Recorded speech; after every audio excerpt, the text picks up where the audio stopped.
Now let's discuss about happiness. What is it that really makes you happy? What is that makes your soul happy? What is happiness at the end of the day? I would say the term happiness, the word happiness is a word which is coined maybe thousands of years ago just to express the feelings of the chemicals within the brain, the chemicals within the hypothalamus of the brain, which makes people happy. The state of happiness in the mind of individuals is when the hypothalamus is filled with certain chemicals, then the human brain starts to turn happy. So that kind of happiness can be achieved even going to a party and just dancing it out, or being happy with someone who might give you a kind of energy which makes you happy for the time being. I know it can be a humorous conversation, it can be something about a person which makes us happy, because our brains are triggered with the chemical of happiness. That's the chemistry, that's the biology of happiness in terms of studying happiness in terms of the physical being of a human. When all animals also are happy. The pet dog or even a German Shepherd is happy when you give it food. You can notice it in his face. It kind of smiles, it has its own way of smiling. Animals also are very happy, because when they get the right things at the right time and they feel happy about it. But we should understand that the state of mind and the concept of happiness is a very temporary phenomena in the way we have received it, in the way we understand it. So when we say happy birthday or happy new year, we are actually concentrating on that small part of the day or small part of the year, one day. Are we telling people to be happy? We are giving all of our wishes for them to be happy, or happy wedding. During a wedding, we tell them to be happy. We tell our people to be happy. We tell our friends, we tell our acquaintances, we tell our relatives to be happy. Those are all fine. Happiness is wonderful. It's good. It's a good phrase. But we should understand the depth of what happiness means. So if you understand the depth of happiness, then you will not use the word happy just for the sake of one day or one word or for a temporary phenomena. Happiness is a state of understanding of the mind, with your body, with your soul, with your heart, and be contented by knowing that you're doing something in terms of not just your body, but also you're contributing something for the existence of our universe, in tune with the energies of the universe. It makes you a part of the story of the universe. It makes you a part of the being of the universe, and that will resonate with your soul. That kind of happiness will resonate with the seasons, with the wind, with the water, with the air, with the fresh breath of air that we take. It will resonate with the energies of life and earth. It will not be a temporary phenomena by which we just go on a dancing spree with a crowd, and then we get our emotions up by getting the right chemicals into the hypothalamus, and then getting happy for the temporary phase. And usually after a party or so, after 1 or 2 hours after that, people get back into their whatever cares of life. It's that kind of happiness which will come by knowing that your soul and your being and yourself is a part of the story of the universe. You might have all kinds of problems coming in your life, but you'll still be contented. You will find that any kind of problem coming in your life will turn into a solution, and any kind of problem will be a part of your solution of your universe, because you have a purpose within the universe, So let not what the world projects to us as happiness be the end goal in our life. It might be an occasion by which you go for weddings. It might be an occasion where you go for parties. It might be an occasion where you enjoy yourself. That's all fine. That's all wonderful. It's good. And I would encourage you to do that in whatever way you can, in a kind of balance in your life without going to extreme. But you should understand what is true happiness within your soul. True happiness is to know that you're part of the universe, to know that your life on earth is just a temporary speck in the time span of the universe, and meaning to your life is to contribute your life, your being, to the greater purpose of the universe. And once you get your heart, mind and soul into the greater purpose of the universe, your soul begins to resonate with the happiness of the universe, which gives you the fresh air, which gives you the oxygen which you breathe, which gives you the seasons, which gives you everything which you term as life, which includes the water, the quality of the seasons, the rains. I don't have to go on and on about the universal energies of life. Your soul becomes to be one with that kind of happiness, which is one with the energies of the universe. And no matter what kind of problems come on to you, maybe there are vermin energies, there might be destructive energies which is coming to you. But once you have the purpose, any kind of energy will dissolve in itself, it will start to destroy itself, because that is the system of the universe. Any energies which comes against the energies which sustain all life starts to destroy itself, just like the stars you see flickering in the night, which does not go with the universal energies. Those energies will destroy themselves or herself. So you will have to be focused on your purpose, and with that purpose, no matter what happens in your life, good or bad, you will have a sense of contentment, you will have a sense of purpose, and you will be a part of the story of yesterday, today and tomorrow. You will do things to nourish the future of our planet, the future of our children, and the future of unborn generations. Let's replenish our earth. Today, let's discuss as to how thankfulness is one of the wisest things as a human which you can be grateful for all the small things in life, which gives us all kinds of nourishment from the universal energies. I do not have to repeat all the small gifts of life, the quality water, air and everything else, what I mentioned before. But what exactly is thankfulness? Is it just a gesture that you just do in terms of the universal force, just like a prayer, just like a ritual? Is thankfulness a kind of prayer, and you just use it in your prayer, and mostly just by your words? Thankfulness is a prayer in itself. By being thankful, it is one of the greatest prayers on earth.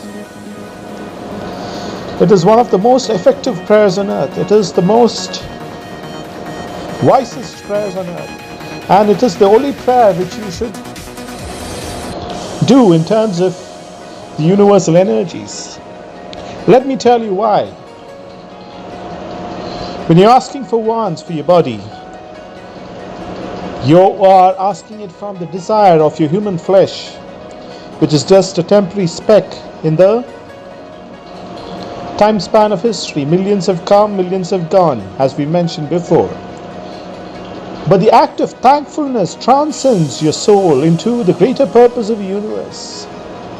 It transcends your being, and you are recognized as a part of the universal force. The reason why we are humans is we have the ability of creativity, as I mentioned, the ability to form new ideas, creation, and it is our duty to understand that thankfulness is the purpose of our life on earth. Once your soul and your body is thankful to the eternal energies of the universe, your soul starts to be one with the universal force, which has created all kinds of energies within the universe, by which all forms of energy sustain. The moment you start to be thankful, you move into the energy of abundance. The energy of deprivation no longer holds you back. It is one of the wisest things for you to move from one platform of complete depressive soul, a complete energy with complete turmoil, and into the platform or to the energy field of abundance, an energy field of the universe which gives life to all beings on earth, to the energy field of creativity, to the energy field of everything which happens in our world, to the energy field of God. When you move from the state of being concentrating on your body and for the ones and using your positive and the dark side in terms of your human want, in terms of your bodily want, in terms of your human flesh, you are within the energy of turmoil. No matter what you get over a period of time, turns into being a depressive feeling, a depressive energy, a depressive belongings once we are into the energy of turmoil by concentrating on your body. So your life on earth should be a life of thankfulness to the universal force of creation, and that would make you a divine being. It will make you a being with one with the universal force of the creation. But being thankful is not just easy. If you're going to be just thankful by in your prayers or just by saying certain words and saying that you're thankful, it will mean no good, and in fact it might rebound on you because you're kind of being a hypocrite. You don't mean what you say. The thankfulness must be from your heart, from your soul, from your being. Your creation, your body, your mind, your soul should be grateful for all the small things you have in life in genuinity. You should start your day by being thankful to the universal force for giving you a life, your air, your oxygen. I've mentioned all of the other things, which is absolutely free. And your act of being thankful is not a reason by which you should be thankful. Your act of thankfulness should not be a reason by which you should be thankful. Your act of thankfulness should be a reason for the very being of yourself, for the very soul of yourself, for very cells in your body functioning, for every part of your cells functioning with the power of the universe. And when you are thankful, you are recognizing and accepting and making the universal energies the most important part of your life. You are transcending your body and into the greater purpose of the universe, and thereby, as I mentioned before, all of your needs on earth will be met. You will be blessed enormously, but it will not be exactly as to how your body wants or how your mind wants and what you really desire in terms of your bodily flesh. As I mentioned before, all that you desire out of your bodily desires and your flesh would turn out to be a curse in your life, either immediately or over a period of time. The only reason which you are in existence on earth is to be thankful and then move into the greater purpose of the universe and be a part of the yesterday, today and tomorrow. Thereby your life is blessed through the universal energy. You're part of the abundance of the universe. And when you're part of the abundance of the universe, which sustains all life, not just on earth, across the universe, across different planets, the energy system of the universe of the universe, the different universes, everything is working in harmony, everything is working according to a divine intelligence, and you get to be a part of that divine intelligence. Your soul moves in and transcends your body and into the greater purpose of the yesterday, today and tomorrow, to be thankful and to accept that you're living today, you're breathing today, your children, grandchildren, every soul on earth, and the future generations which are unborn, and their future generations who would be unborn, is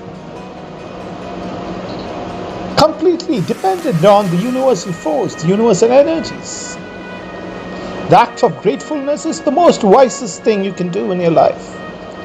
Let's be thankful for all the good things that the universal energies have given us in terms of not wealth, not abundance in terms of the material things of the earth, but for the smallest blessings.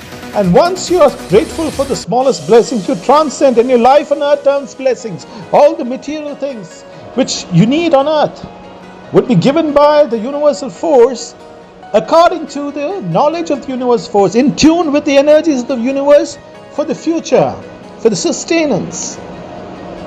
It will be a life blessed with health, wealth, and spiritual well-being into the future. Let's replenish our earth. There's also a question that if you're absolutely rich and you have everything, why should you be thankful for the smallest things in the universe, which includes, as I mentioned, whatever the gifts the universal force has given us? Or if you're completely poor and do not have kind of material objects as the world shows you to have, why should you be thankful for the energies of the universe which sustains all life on earth? The question is not about what you have as present. The question is about your soul. The question is about your soul transcending your body and to the greater purpose of the universe. So no matter if you're extremely rich or no matter you're extremely poor or whatever the world shows you in terms of blessings or in terms of abundance or in terms of prosperity, you will transcend that. And once your soul merges and is in sync with the universal force, your life will not just have meaning, it will be energized by the energy of the universe. As you know, you can be the richest person on earth and be the most depressive soul. You can have all kinds of turmoil. If you do not have the real meaning of life, it's the same in case of people who might be extremely poor, as the world shows, or the middle class, or anyone from any strata of society. You will move away from just focus in your body, just like any other animals or any other species of your life, and into the greater purpose of the universe. Thereby your life transcends and is one and in sync with the universal energies which sustain all life, the universal energy of abundance, which will bless your life with abundance, not just on earth, but also into the life, into the future as part of the yesterday, today, and tomorrow.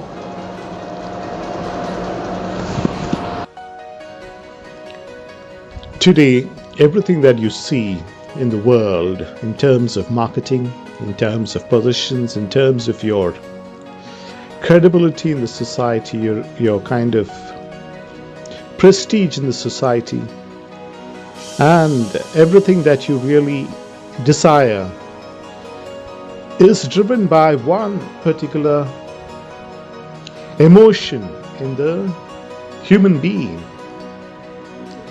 Most of the marketing companies, most of the products sold, most of everything which you see in terms of getting you to buy something, getting your cash, your money to move from you to another person or another business, is driven by one emotion. Mostly. And one of the most effective ways by which you can get people to get your products, get your ideas, get your desires, which you advertise, is by one emotion mostly. There are other emotions also, but this is the most predominant emotion. So what is that emotion which makes people purchase products? People want to get something to satisfy that kind of desire. That emotion is the emotion of envy,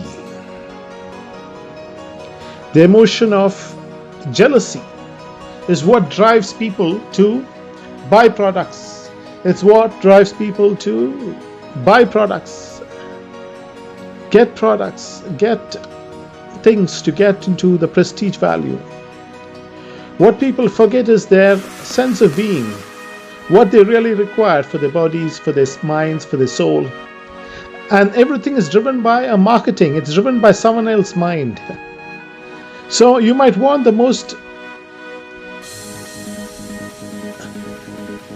unproductive things for your body, mind and soul. It will be the most unproductive things. But still you really want it because someone else has it. It's a human emotion which is triggered within the mind. And then products can be sold. So what you see on Facebook today or social media is entirely run by envy. You see another family having a wonderful holiday. You have someone having a big party. And then even if it's right or wrong, or if it is not a reality or whatever it is, you want it because your emotions are triggered by envy. And then you want to go and buy that product even if the finances might be limited or whatever it is. It's not because you really want to enjoy the product, it's because it's driven by your carnal instinct of envy. It's driven by a marketing ploy by which they can use the human mind to get something, to move into the sphere of envy, and then the human emotions are triggered to buy it, to get it, to acquire it somehow. And when you're succumbing to the energy of envy, we are in fact being a bait to the marketing ploys of the world. People are moving out products, companies, corporates. It's based on envy. You might have some possession, maybe a bike, maybe a car, maybe something different. But the moment you see someone else having a better one, you want that, and you forget about your own blessings. You forget the value about what you already have, and then you want it. So basically, the emotion of envy is being used as a bait. Let's not succumb to this bait. You know what is a bait, right? If you want to catch a fish, you dangle it in a hook, and then the fish or different fishes come, and then it's hooked onto the bait.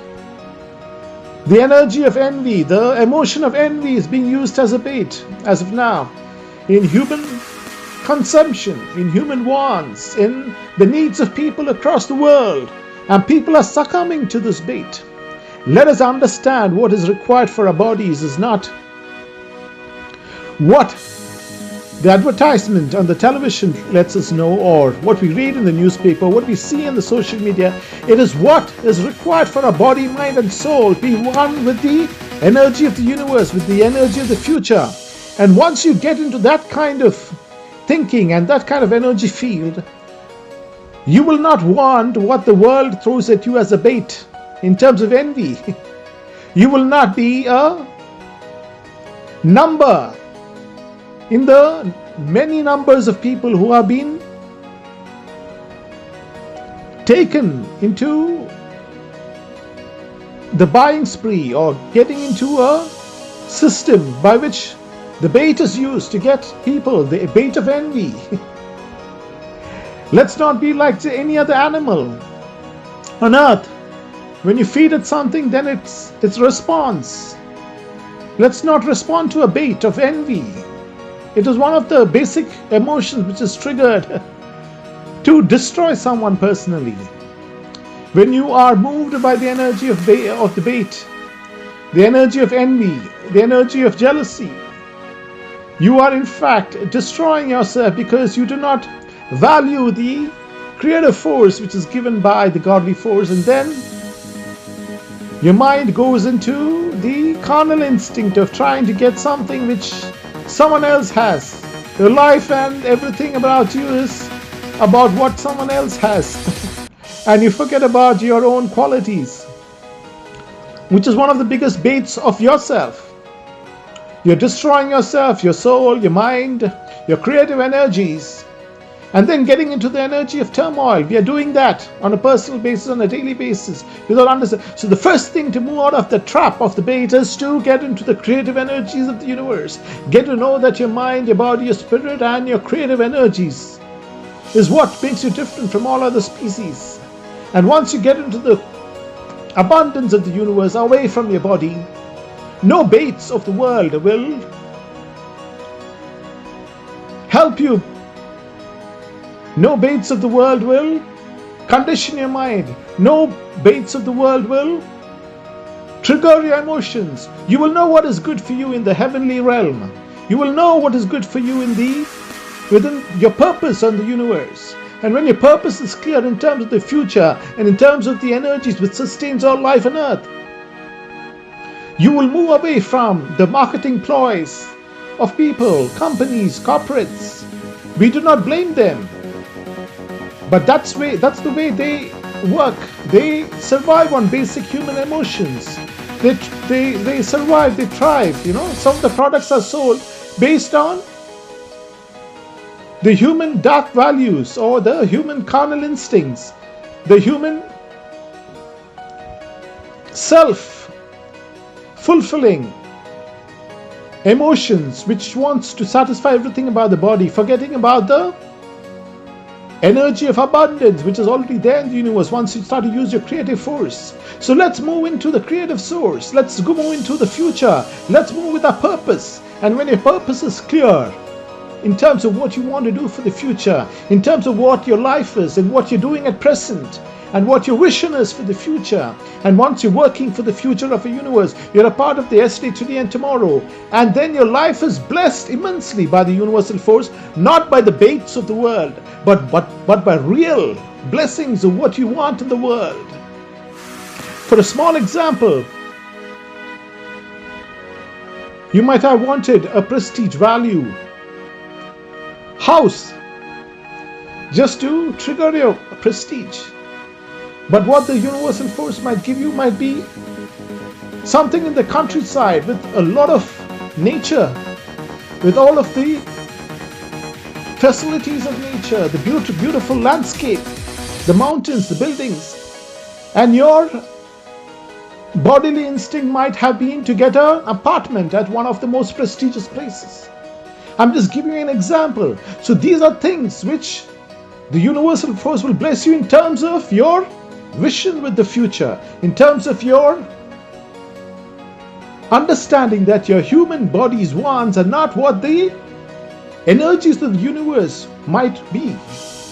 And the blessings of earth will be not what you want in terms of a greedy, carnal human desire, but it will be much more in terms of the heavenly gifts of what the universal force sustains all life on earth wants you to have. Let's move away from this carnal, self-fulfilling baits which are getting us into the energies of turmoil, the energies of chasing after something which is not ours in our vision, in our work towards the future of our earth, the future of the children, future of every being on earth. Let's move with the energies of creation, the energies of creativity, the source code of God, which makes us different from all species of life. The source code of creativity. Let's replenish our earth. Once we focus on creativity, everything will be resolved because the universe will work with us for solutions. As long as we do not concentrate on the animal mindset or the carnal mindset, we will focus on the creative aspects of the universe, which brings solutions everywhere, which brings healing to your own body. If you have a wound, if you give it time and live it, the body heals itself. In the same way, once you focus on creativity, solutions for conflicts through creativity, and forego your concentration on the problem of the conflict or on the conflict, forego your concentration on the conflict and dwell entirely on the solution which the universe will provide, solutions will occur. There will be a new era of solutions for all world's problems, which includes conflicts. Once we focus on creative solutions which the universe will provide us, all we need to do is be in sync in our minds with the creative energies of the universe through a bit of meditation, which might involve around 15 minutes in the morning, afternoon and night. 15 minutes of meditation with the universal force morning, afternoon, and night, will help us resolve most of the conflicts in terms of the world leaders who make decisions for conflicts. You will find complete solutions because the universe itself is a solution. The universe heals itself. When there's turmoil within the universe, when there is an imbalance within the universe, when there is an imbalance within the earth would try and heal itself.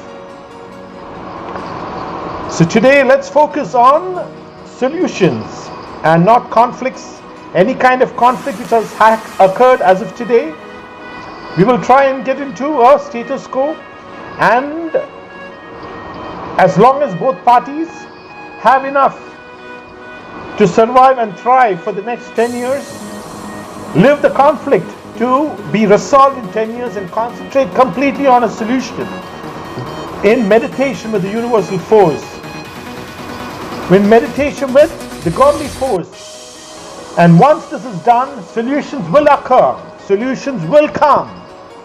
The universe will work to resolve conflicts, and a new era of divine prosperity will occur. So let's replenish our earth based on our thinking, based on what we envision, based on our meditation with the universal force. Resolving yourself first is the first step towards resolving conflicts of the earth. Once humans understand their purpose on earth, their purpose with the earth, and their love for the earth, along with the universe, which is the gift from the divine, naturally most of the conflicts of the earth will start to resolve, because we are focusing on solutions. We're not focusing on any problem which has occurred. Any kind of problem, any kind of conflict which has occurred. But from now, let's focus only on solutions. I'm talking about any party involved in the conflict. And then the universe will give us solutions, because the universe is all about creativity. It's about creative energy. And creativity is the new mantra for the next 2000 years and more. So let's dwell on the wisdom of the universe, the wisdom which runs the stars, this wisdom which runs the moon, the planets across in the same orbit, the wisdom which gives us all the free gifts, which keeps us alive, which includes the cells in our body working subconsciously to keep us alive.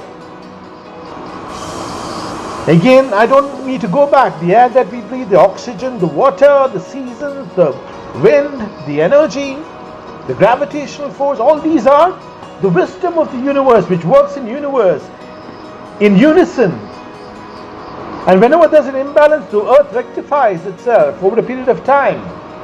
So there will be resolutions happening with the wisdom of the godly force, the godly energy which runs the universe. And once we focus, and once we concentrate, and once we meditate, around 15 minutes in the morning, afternoon, and night, just to get in sync with the universal force, solutions will occur to all kinds of conflicts on earth. Let's replenish our earth. Today I don't want to dwell on the energy of thankfulness, and I would like to make a statement. If you are going to be thankful with your soul, mind, body, genuinely, that is all that you need to have abundance on earth. That is all that you need to have a life of health, wealth, and prosperity.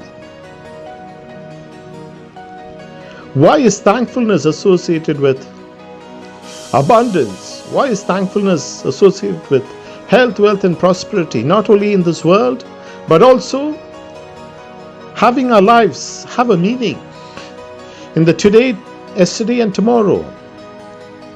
Why is thankfulness in its genuine form? Again, I want to repeat, in its genuine form. What is thankfulness in its genuine form? You are thankful in totality and in a genuine form when you just are not concentrating on thanking the eternal force just in your prayers by the use of words. And your soul in your heart does not mean what you say. Such kind of thankfulness will rebound and cause the energy of turmoil to come into your life more effectively, because you are being a hypocrite. We are being hypocrites to our own being by just using words and being thankful in the worldly sense, just by the words, without meaning anything from the body, mind, and soul. So what I said today is, it is the wisest thing, it is the smartest thing, and it is the most easiest way by which you can get into the abundance of the universe, into the blessings of the universe, have all the material blessings of abundance. And that thankfulness should come from a genuine source of being grateful for everything that you already have, in terms of what the universe energy has already provided you with, in terms of acknowledging the free gifts of nature all around us. I do not need to repeat everything which starts from the oxygen that we breathe, the water, the wind, the seasons, the rain, everything that we have within us as of now, and the reason why we are living, the cells which is powered by the universal energies.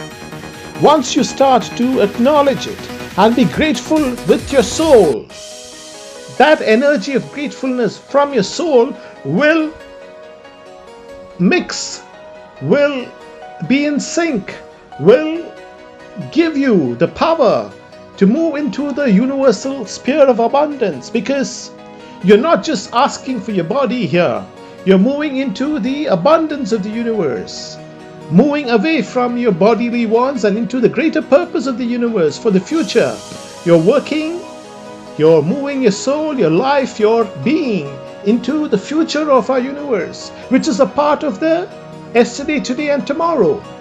And once you're moving into the future of the universe, moving away from your bodily wants only, but focusing all your life, your desires, your goals into the future, you're no longer having wants about your body. You are having wants about the future, and by then you are having your energies with the energies of the universe which sustain all life. The energy of abundance of the universe is yours. You're no longer asking, you're one with the energies of abundance. And everything what you require, what you need to prosper on earth, will be given abundantly by the universal force. It's not given, it is, you're a part of it. That is the difference by being grateful with your soul, heart and body. But how do you start to be grateful with your mind, body and soul? It might be quite difficult to begin with. That part of understanding starts from the moment you understand that you're breathing because the universal force has given you this opportunity to live on this world. This opportunity of the small, minute life in the time span of history, the speck of dust of our lives in this time span of history, is an opportunity for us to move into the greater realm of the creative force of the universe. By doing so, not only our meager small lives on earth are blessed immensely, because we no longer are wanting, but we are a part of the abundance of the universe. Everything which we require within our lives on earth will be provided in abundance. That might mean the best of material things, but not by what your bodily requires wants. As I quoted an example, you might want the best real estate for yourself, and that real estate might just be some kind of building which is right in the middle of a prestigious place. But what you get might be the best of farm, and the best of location, with the best of nature, the best of water flow, the best of air quality, water. There might be even a river. These are things which the universal force will bless you with, because that kind of gift from the universal force is one with the natural force of the universe. It's one with the energy which sustains all life. That kind of gift which might be within your life. It is not a gift. It will be a part of your being. So your bodily want of just a flat or just a building or whatever it is, a commercial space in a prestigious place, might be blessed by the best of real estate in terms of a countryside with all of the facilities, and you can have your office in such a place. I'm just giving you an example. So these are differences in the blessings which the godly force will give you, which will be different from what you humanly want, your human body requires, and what the godly energies give you, because it's in sync with the energies of the universe. Let's move into the greater purpose of the future generations. Let's replenish our earth. You're living in a city because you have all the facilities within the city, which makes your modern human life kind of prosperous in your human sense. Now suppose you want any kind of item, any kind of bodily requirement, it's available quite fast. And through apps you can get it, as provided you have the money. But what if every city was within any kind of place which is one with nature? And what if your cities was one with nature, which means that you had all of the facilities within a place which is away from the city? What if you had all of the facilities which is available within your city in one of the most natural surroundings, in a countryside, with a lake, with your house, with livestock? I'm not going to use the word livestock, it is the wrong word. It's not livestock, it is with any kind of animals which help us, which includes cows, which includes goats, which we have domesticated for our human needs. I'm not looking at them from a point of being a food source. When we call any kind of animal a livestock, it means that they are kind of food stock for humans. Let's not call animals as livestock. So there might be animals which help us survive, thrive, and give us milk, give us the energy requirements. So suppose you had all of these facilities within the city, within your countryside, you will prosper much better, in a better lifestyle. The only reason why you are living in a city is because you have the communications, you have your friends, you have your network, you have access to technology, you have access to the best of shops. So what we need to do in terms of the future of our planet, our earth, is to move in sync with the universal energies of the earth, which means that our cities also should be one with nature, and we should envision cities which is one with the natural source of the universe, which might be among natural vegetation, places which we call as fields, places which we call as remote villages with a lot of vegetation, places which we call as scenic and only for tourism, also should be a place where we can live and thrive with nature. So anything in terms of the future should be envisioned by having facilities among places which we call the remote villages. The remote villages with all of the facilities, I'm talking on a worldwide scale, will also be a place where people can thrive with nature and also have all of the daily cares of life looked after, which includes technology, access to food, shops. It might be not on the scale which is as big as a city, but most of the people there will have a nice life. They will have access to everything which they might require in the city, but not in excess. That is the difference, When you're living in a city, you are fed by excess of advertisement. You're fed by a lot of information which is not good for your soul in terms of the future. And you are driven by the baits of emotions. And the bait of emotion is envy. When you're living in a city all the time, invaded by emotions of envy, which is used as a marketing trigger to help you move your money from one place to another, from one source to another. So the more you are driven by the energy of envy, the more you lose most of your money. That is one. And secondly, you lose your kind of purpose in life. Your purpose in life starts to becoming your purpose of your body. And the purpose of your body is just meaningless at the time of the last breath. So any kind of invention, any kind of new findings, any kind of new construction, any kind of new projections of projects into the future, of building projects, of cities, should envision a lifestyle by which people live with nature and have all of the facilities.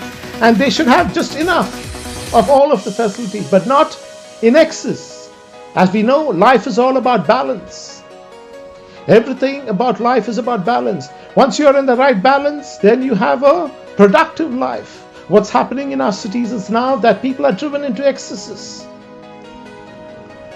When you're living in tune with the nature, but with all of the facilities which you require, but not in excess, you are more prone to move into the spiritual realm of being with the future of the universe, the future of our children and the grandchildren, the greater grandchildren and the children unborn into the universe. And for every living soul on the earth, you're a part of the yesterday, today and tomorrow. Let's replenish our earth. Today, let's discuss as to why we consider any kind of nation on earth advanced, not very advanced, or maybe still trying to catch up in terms of advancement in our human thinking. This is also a suggestion for any kind of nation who wants to be strong. It's also a focus on what is a strong nation, what is the foundation of a nation, what is the foundation of a society, what is the foundation of a family.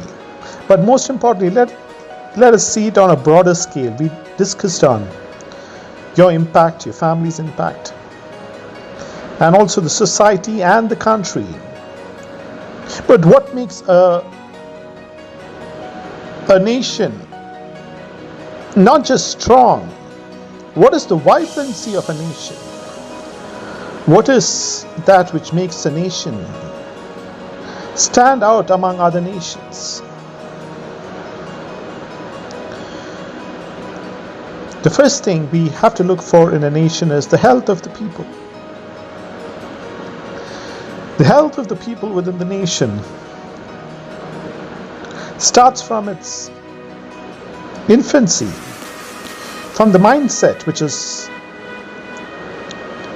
given to the individuals in a nation. Now, not everyone within a nation can be of the same mindset, but there is some basic foundation of a human mindset. A mindset given to our children should be of the mindset by which children evolve into creative beings right from a young age. Right from the time they're born, they should be instilled with creative knowledge. Let's not instill any kind of carnal mindset into our children.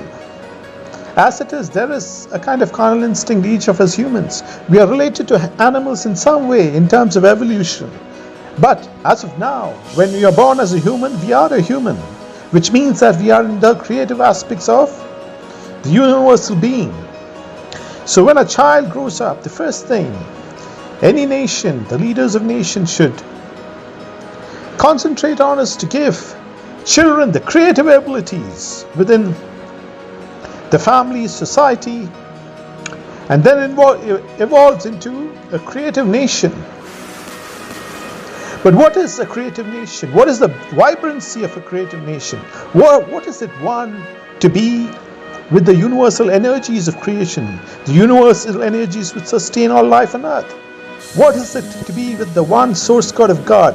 What is the nation which is to be one with the source code of divine prosperity?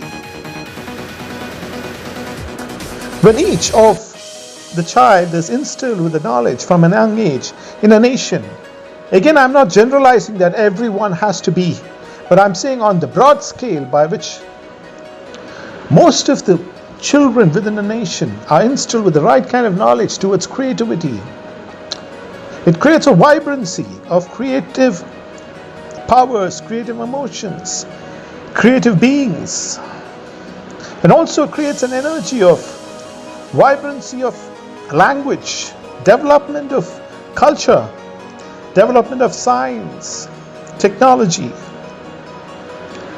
and all kinds of arts and culture, which includes dance, music, songs, togetherness. It also gives you the right kind of mindset by which young children at a young age start to work for the future of their future generations. They are not given the mindset of just running after their bodily wants. They get into the right mindset of the eternal energies of prosperity. They move away from thinking about just their bodies, but into the greater realm of the universal thinking of yesterday, today, and tomorrow. They think about the future. The children at a young age start to work for the future of their unborn children into the future. And that's what will make their life blessed on earth. That's what will make a creative difference of children at a young age. The problem today is that we are feeding our children with the knowledge that they have to run behind their bodies. And they're inculcating a kind of behavior in children by which they do things just for their bodies or just for our bodies. And the knowledge of the world is given to get the next item, which might be something of an envy. Something which the child does not have, it wants to possess from someone else. So that kind of knowledge is given. That's the first thing we give as parents. We should get over that. We should understand certain knowledge which is given in this world was to create a marketing system right from a young age by which you are moving towards acquiring products through the energy of envy, through the energy of jealousy. So most of the products which is marketed, sold as of today is coming from the energy of envy. As a child grows, it wants something that the child doesn't have. So it's focused on getting something from someone else. That is not what we have to do in terms of our knowledge, in terms of giving knowledge to our children.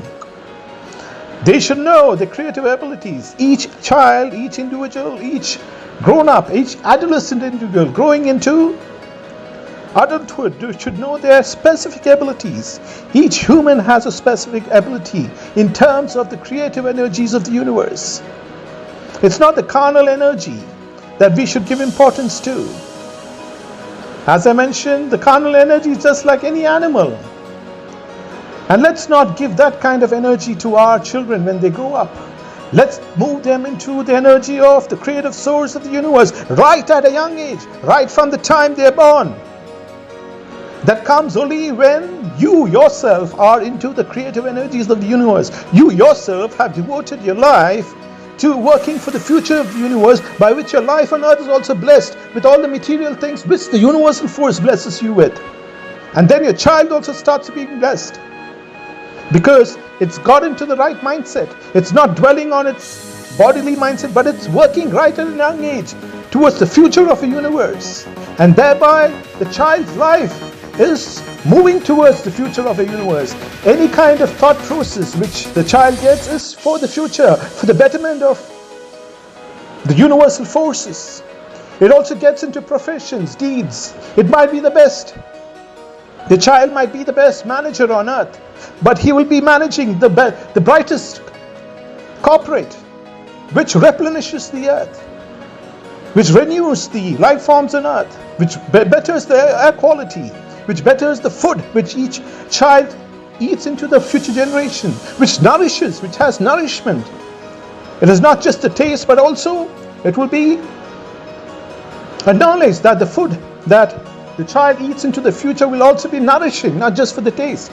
So children of the future, children as of now, when you inculcate them with the knowledge that their bodily wants is not what is their purpose in the universe, they will move into the greater realm of knowledge. And with that, they will prosper, not just on earth. They will get into the best profession. They will get into the best management systems. They'll be the best scientists. They'll be the best politicians on earth. And today, when we have the knowledge about certain professions, we have a kind of negative attitude towards certain professions. But in whatever profession they be, in whatever field, once you get out of the mindset of doing things just for our bodies and into the greater realm of the future children of the universe, the future of everything that we see around us, the air, the water, as I mentioned, our children would go into the greater knowledge of the universe.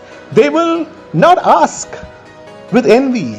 They will get into the energies of prosperity. They will move into the energies of abundance.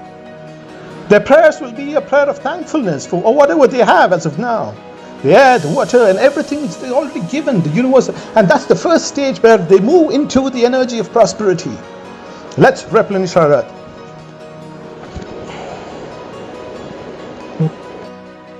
Today, let's discuss about the access to information.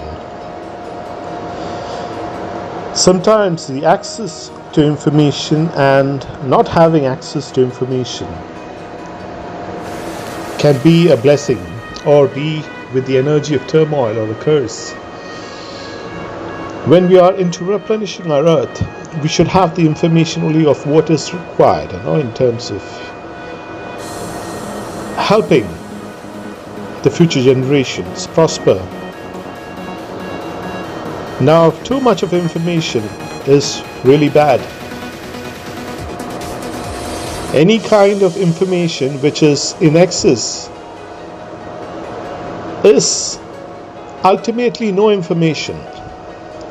If you look into the internet, there is multitudes of information, there is hordes of information. But what is important to you is just what is required for you, in terms of your being with the eternal force of the universe. The more information you have access to and you allow your mind to have access to, it will create the most kind of problems in your life.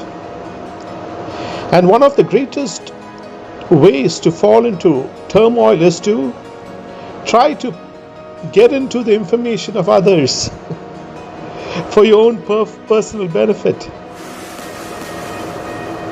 It is one of the greatest ways by which you can destroy your soul, your life, the meaning of your life. Because all your energies are concentrated on getting something from someone in terms of information or position or anything for that matter in terms of your life on earth. And one of the greatest secrets to prosperity is to have very limited information in tune with the universal energies. If you have any kind of information which is being accepted by your mind, which is with the energy of turmoil, it will turn your life into an energy of turmoil. It will turn our lives into an energy of turmoil because we are giving only access to that kind of information, and that information in turn guides our mind into moving much more into the energy of turmoil. So it's most important for people and anyone who wants to be with the energy of life which sustains all universe. Anyone who wants to move away from the energy of turmoil is to limit the information they get in terms of what the world throws at them or what they want from another person. There are different places, and if you quote an example of psychics around the world, 99.9% of the psychics are in depression and they ultimately destroy their own lives because they are seeking out information about others and then Their lives are in turn controlled by the third party whom they are trying to have a psychic information on. And if you look at 100 psyches or 1,000 psychics, it is ultimately they have either moved into a kind of mental state of mind which is not conducive, or they are not living their lives as per how other humans live. They are more into some kind of life by which they're trying to live a life of others. And they lose the meaning of their life, they lose their families, and they lose everything which they have about them. I'm talking mostly, in most cases. But maybe the 1% who are good in terms of psychics or in terms of getting knowledge are the ones who are able to forget about what they're looking for and then concentrate on their lives. So some of the best people in terms of getting information about investigation or any kind of services, they just have a purpose with the universe. And when their purpose is with the universe, energies, they in turn have their abilities in sync with the energies of the universe. Any kind of abilities which you have, which you use for your body's benefit, for the temporary lifespan, is the most kind of foolish things that we do for ourselves, because we are losing our mind, body, soul in trying to fulfill our bodily needs only. And as we mentioned and as we studied before, it is the fastest way to run into a pit of depression. It's the fastest way to run into a pit of turmoil. It's the fastest way to run into a pit of entanglement. Because your body's wants are not what the universal force provides for every living being on earth. Once you are out of that selfish shell, once we are out of that selfish cell of just the bodily wants and into the prism of the universal force which sustains all life, we are blessed. And some of the leading people in the world, the most wealthy people in the world also as of now, I'm saying some of them and maybe many of them have understood the secret. They've understood that just about their body is not what it is about. Even if they liked it or not, they've got into the idea of the creative source of the universe. Look into the best companies in the world, Amazon or Microsoft or Adobe, or you can name some of the best companies in the world. Expedia, Travel. All of these companies have germinated out of an idea which will help the future. It will help the future children. Anything to do with computing and Microsoft and Word and anything in terms of advancement of knowledge will help future generations. WhatsApp is helping future generations. Certain social media, Gmail systems are helping future generations. So I'm not saying that you will have to be a saint and concentrate on being for the future generations and doing things by which you are kind of having a life which is not very good on earth. If you're working for the future, you're also getting into the abundance of the universe. Many people have got into that kind of mindset by chance and they're lucky. But since you have the information now, you can forego just your bodily wants and concentrating on your small shellfish life and then having no meaning at the time of your last breath and then being one with the dust of the universe, or you can turn your life into having the greatest purpose by living into the future. And that comes from being grateful. One of the greatest secrets, the greatest mantra to get to abundance, to get into prosperity is to be grateful with your heart, mind and soul, which is not easy. See, if you are being fed with the information about the world, it is not easy to be grateful. You might say it in your prayers, but you do not mean it. So it should be a system by which you start to be genuinely grateful. And being genuinely grateful is the greatest mantra to prosperity on earth and also into the future in terms of your life yesterday, today, and tomorrow. How do you get into genuine gratefulness, genuine thankfulness for the universal force? Your genuine thankfulness is your purpose in life, in the universe. The purpose of your soul on this universe is to be genuinely thankful and grateful to the eternal source of creation, by which you transcend your body and into the greater source of creation and abundance. And your temporary lifespan on earth, be it a dust in the universe, will also be blessed with all what you require and much more than what you require, but not according to your bodily desire or not according to the feeble mind within your body. It will be a part of the greater mind, and the greater mind of the universe will start to enrich your life. How do you get into the gratefulness of the divine? It starts by being genuinely thankful for the air that you're breathing now, the oxygen that is powering all of your cells. Start to take every breath and be thankful with your heart, mind, and body, soul, for the oxygen which is powering every cell in your body as of now.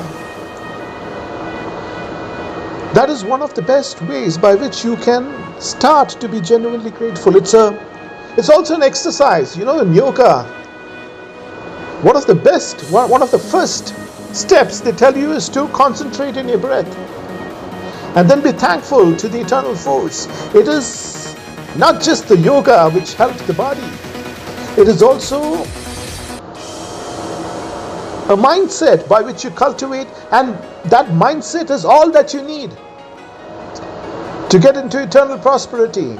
So when you're taking your breath, take 30 minutes every day in the morning and also afternoon and night, and be genuinely thankful for all of the free gifts of life, which includes the basic oxygen which powers our cells, the water that we drink.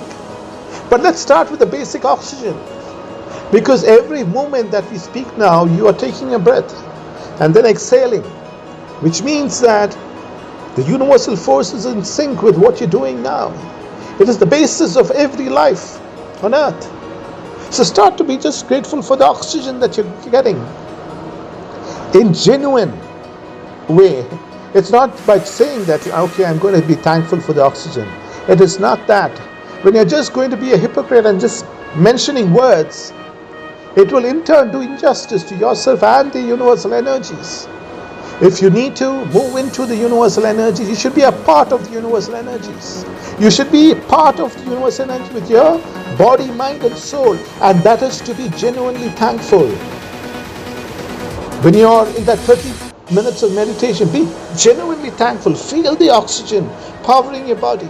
Feel the light of the universal energies moving into your heart, mind, and soul. And that oxygen will in turn get your life into a life of abundance and prosperity on earth. Not by your bodily desire. Again, I'm going to tell you, it will get you into the greater realm of the universe. You will start to move into the greater realm of the universe, and you do not have to ask for what you require. You're already a part of the abundance of the universe once you start to be thankful right from your heart, mind, and soul. See, what is most important is being thankful with your heart, mind, and soul. Genuine thankfulness, genuine gratefulness, genuine acknowledgement of the universal force working in your life. And when that happens over a period of time, over 1 week, 2 weeks, 3 weeks, you will start to find miracles happening in your life, because you're genuinely thankful to the universal force for helping you breathe as of now and keeping you alive, no matter what you are. Be it the greatest mafia on earth, or be it the lowest strata in terms of crime, or the greatest wealthiest person on earth, or the lowest in terms of poverty, or any kind of person in the world. Once you're grateful with genuine heart, mind, and soul, it is the greatest mantra, it is the greatest and wisest and smartest thing to do for your existence in this world, for the tiny speck of dust of lifespan which we have on earth. Once we are thankful, we get into the greater realm of universe. We are also blessed on earth with absolute abundance. Let's replenish our earth. Today, let's discuss about the greatest and fastest way to receive abundance on earth, as well as into the greatest spiritual realm of the future, by which our lives are a part of the yesterday, today, and tomorrow. How do we make our lives abundant on earth in terms of all kinds of blessings, but not just limited to our bodies? We delve into the greater realm of health, wealth, and spiritual prosperity. It all starts with the information flowing into our minds. Any kind of information which you receive, if you're going to use it for the carnal desire of your body, it will ultimately turn into a kind of energy of turmoil in our lives. If you are blessed with the gift of receiving information, not everyone can get information about everything, I'm just saying, people who have access to money, wealth, they can have access to different kinds of information, which is not available to most other people. But if you're going to turn that information, as the world projects, to something which you're going to use only for your body, it will turn a kind of curse in your life, because that's the way the energy of turmoil works. That's the law of the universe. If you're getting access to information, it's a form of energy. And that if you're using that energy for your own illicit desires, or for your own desires of your flesh, and trying to use that as a trick to get over something, or trying to use that kind of information as something which you're going to use for your own personal benefit, it will turn, I'm not saying it will turn into the greatest turmoil into your life. We receive all kinds of information, and especially people who have access to all kinds of information. We should understand that information can be the greatest source of downfall to people. If you do not have a discerning mind, by which the bait within your mind is driven to get information which is not required for you and which is not healthy for you, no matter how attractive it may seem, it will destroy your heart, mind, and soul in terms of spiritual well-being, in terms of your bodily life on earth also, over a period of time. An example of this is people trying to access other people's information and try to make a fast buck. What ultimately happens is they destroy their own souls, because their own life turns into a kind of mystery, and they forget about their lives, and then they are trying to discern people's life and trying to get something negative about them, which in turn brings in the energies of negativity into their life. Their lives are embroiled into a life of turmoil, because they're concentrating on the energy of trying to access information within the energy of turmoil with an illicit intent, or with an intent to destroy someone or thing. In turn, they destroy themselves at the fastest pace. So this kind of thinking is one of the most foolish, if you can put it in the smallest words.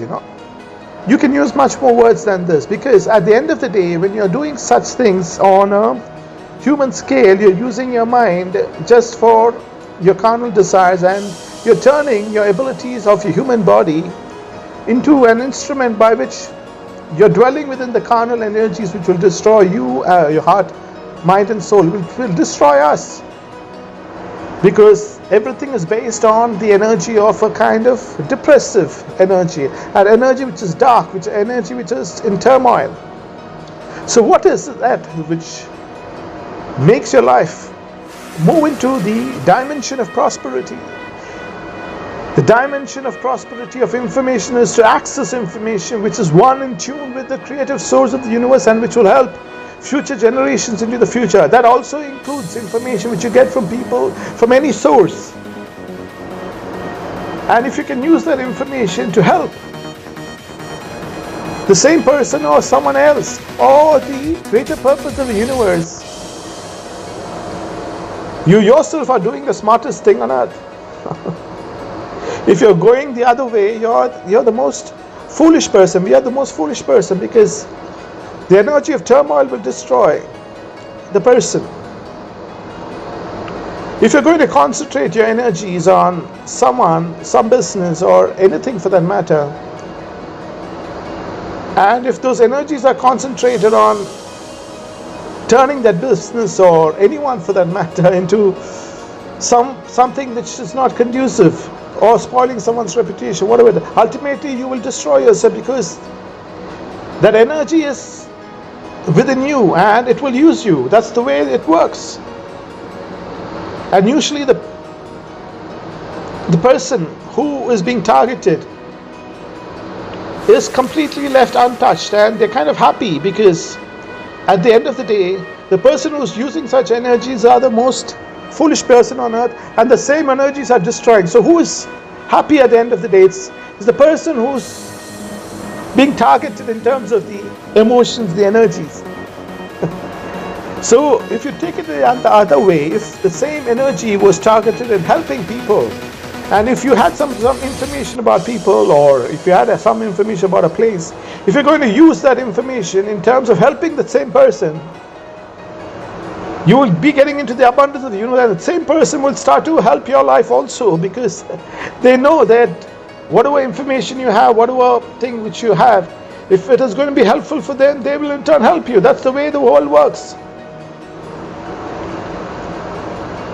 And if you're going to do the other way, they will do everything on their part to get you where you have to be, because that's the way again the world works. If you're targeting someone, they will target you also. In turn, you will destroy yourself, we will destroy ourselves, and also our souls, our beings, and we are enveloped within the energy of turmoil, and the person we are trying to destroy will also do everything on his or her part to negate your force and bring you to justice, or bring us to justice.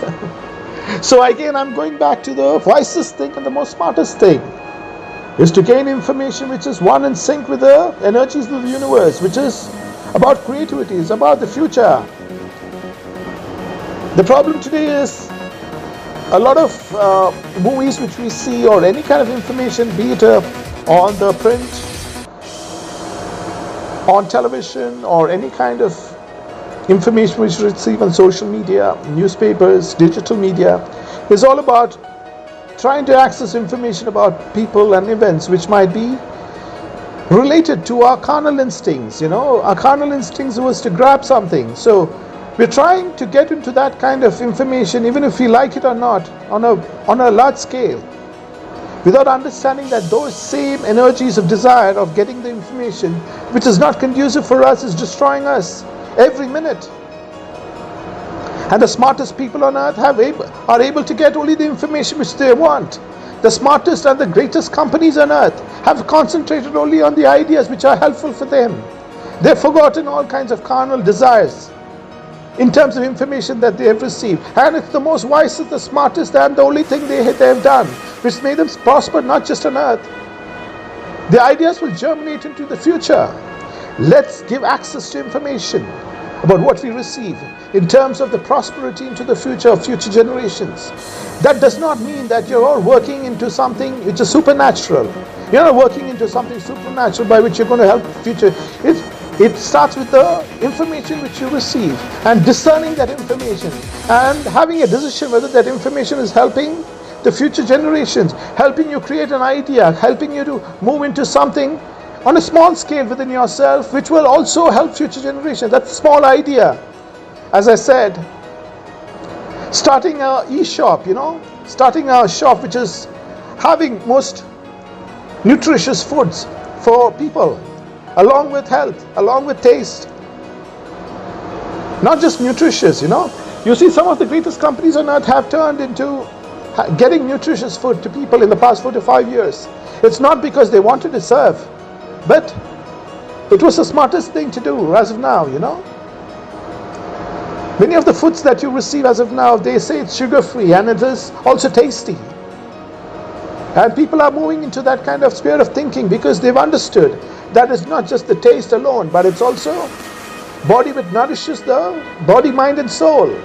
Food which nourishes the body, mind and soul, which will help future generations, which will also help your life on earth, which will also prosper, which will also help you to think better, which will also help you to move into the abundance of the universe. So any kind of information that you receive, that you get, be it on the internet, be it on any kind of media channels which we have, should be for the development of the future of our planet, future of our nation, future of yourself, future of your family, in terms of being, in terms of the abundance of the universe, the creative source of the universe, the universal force which sustains our life. And once we are into that kind of thinking, by which we take only information which is conducive with the source of creation, the source code of God, a life on earth is not just blessed. We are a part of the yesterday, today and tomorrow. Our soul is one with the source code of eternity.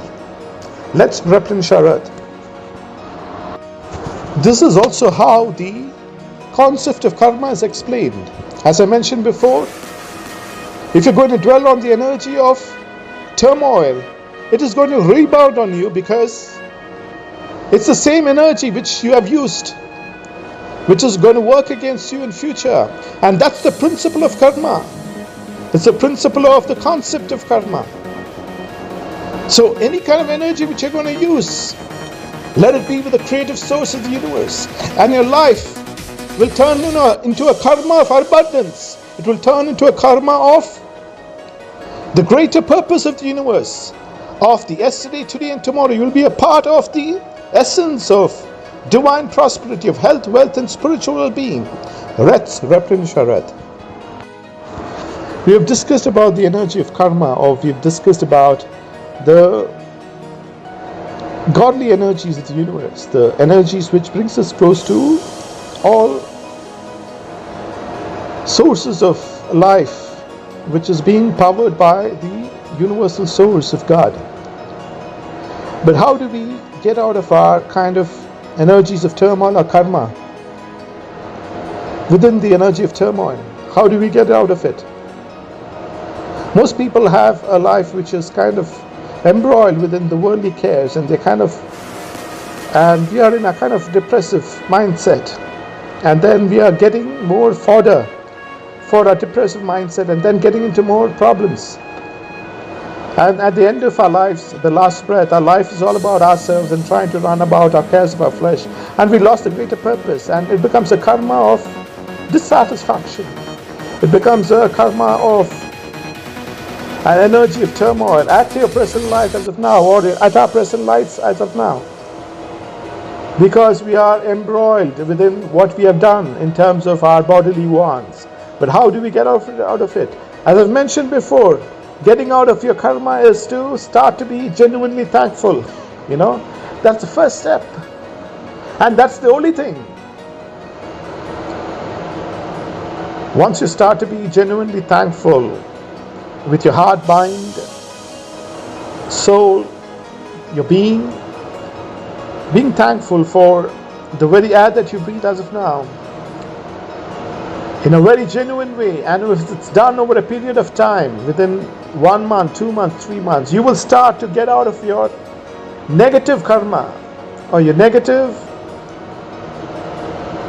flow of the universe, the flow of energy within your life, the turmoil energy within your life, because you have created what your life at present with that energy of turmoil.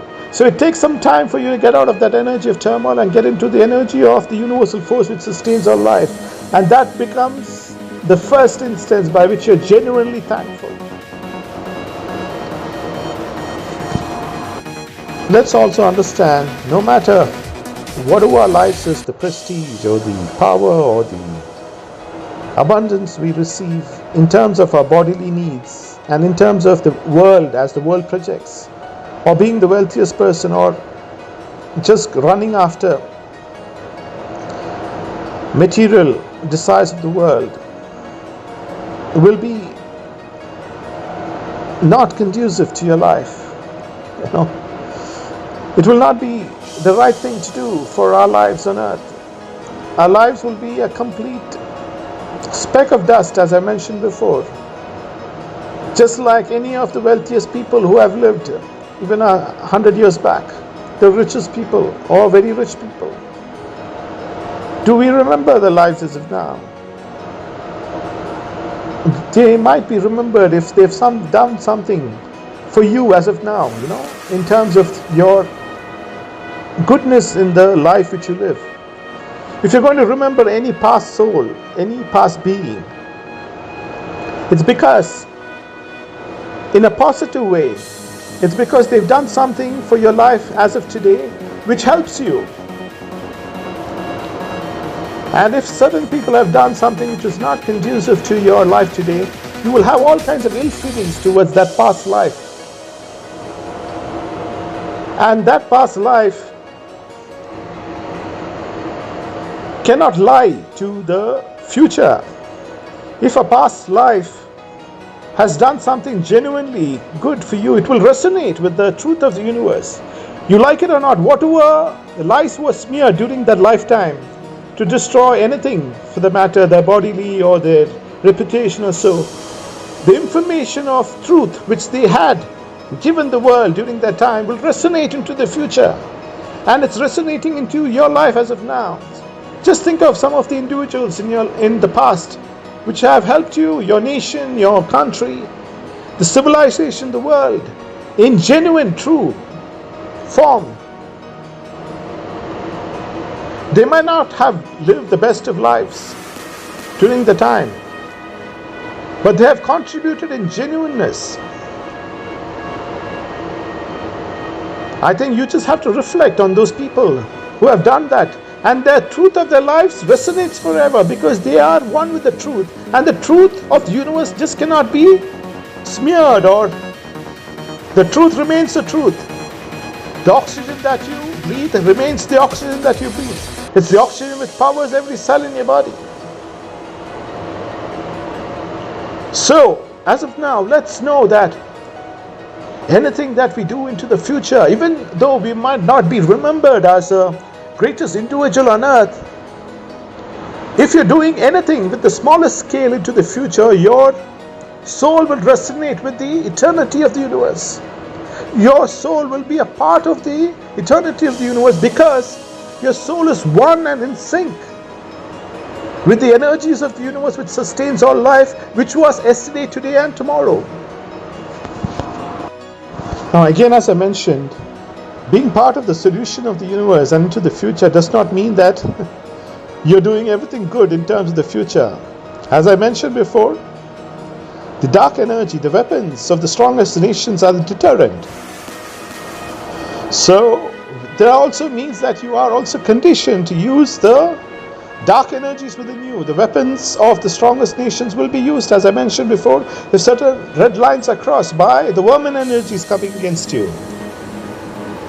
So as I mentioned, if you're working towards the future, it's not all about goodness. It's also confronting the 1% vermin energies which might not do good for your children's future, which might not be good for our children's future and the greater purpose of the universe. Those vermin energies will be destroying their own generation's life, their own people's life. And they're just 1% of the earth. It's a kind of energy within the earth. Why I call it 1% in the earth is, suppose any kind of animal, any kind of human, once they give birth, there is an instinct within the human to take care of the child. There's an instinct within the mother to take care of the child and see that the child prosper. So that kind of instinct is there in all humanity to do things for the future of their children, the future of the planet, the future of the quality of the air that the unborn generations breathe. So that's why I say it's 0.1% of the earth who are against, who are working against the source of life of the universe, and they have to be dealt with. The greatest weapons of the greatest nations will be used in the right sphere. If certain lines are crossed, which means that if there's any country moving into their territory, they will act. And those actions will be very determinal. It will be a pinpoint strike against the 0.1% vermin energies, which is out to destroy the future of our children and their unborn generations and the future of our planet. Let's discuss about people and individuals who we might seem to be against our efforts towards replenishing our earth. I would say that there was no one against our efforts in replenishing our earth. It might be a show politically that they are not with the concept of being for the earth, or they do not believe in climate change. There might be a concept, but in the heart of hearts, the human reflexes cannot change. When a child is born, it's taken care of its mother, it's fed with the breast milk. It's a natural instinct within all humans to take care of future generations. So any kind of posturing, politically or otherwise, which says that we are not with the earth or we are not with the earth initiatives, means that they are not according to your concept of taking care of the earth.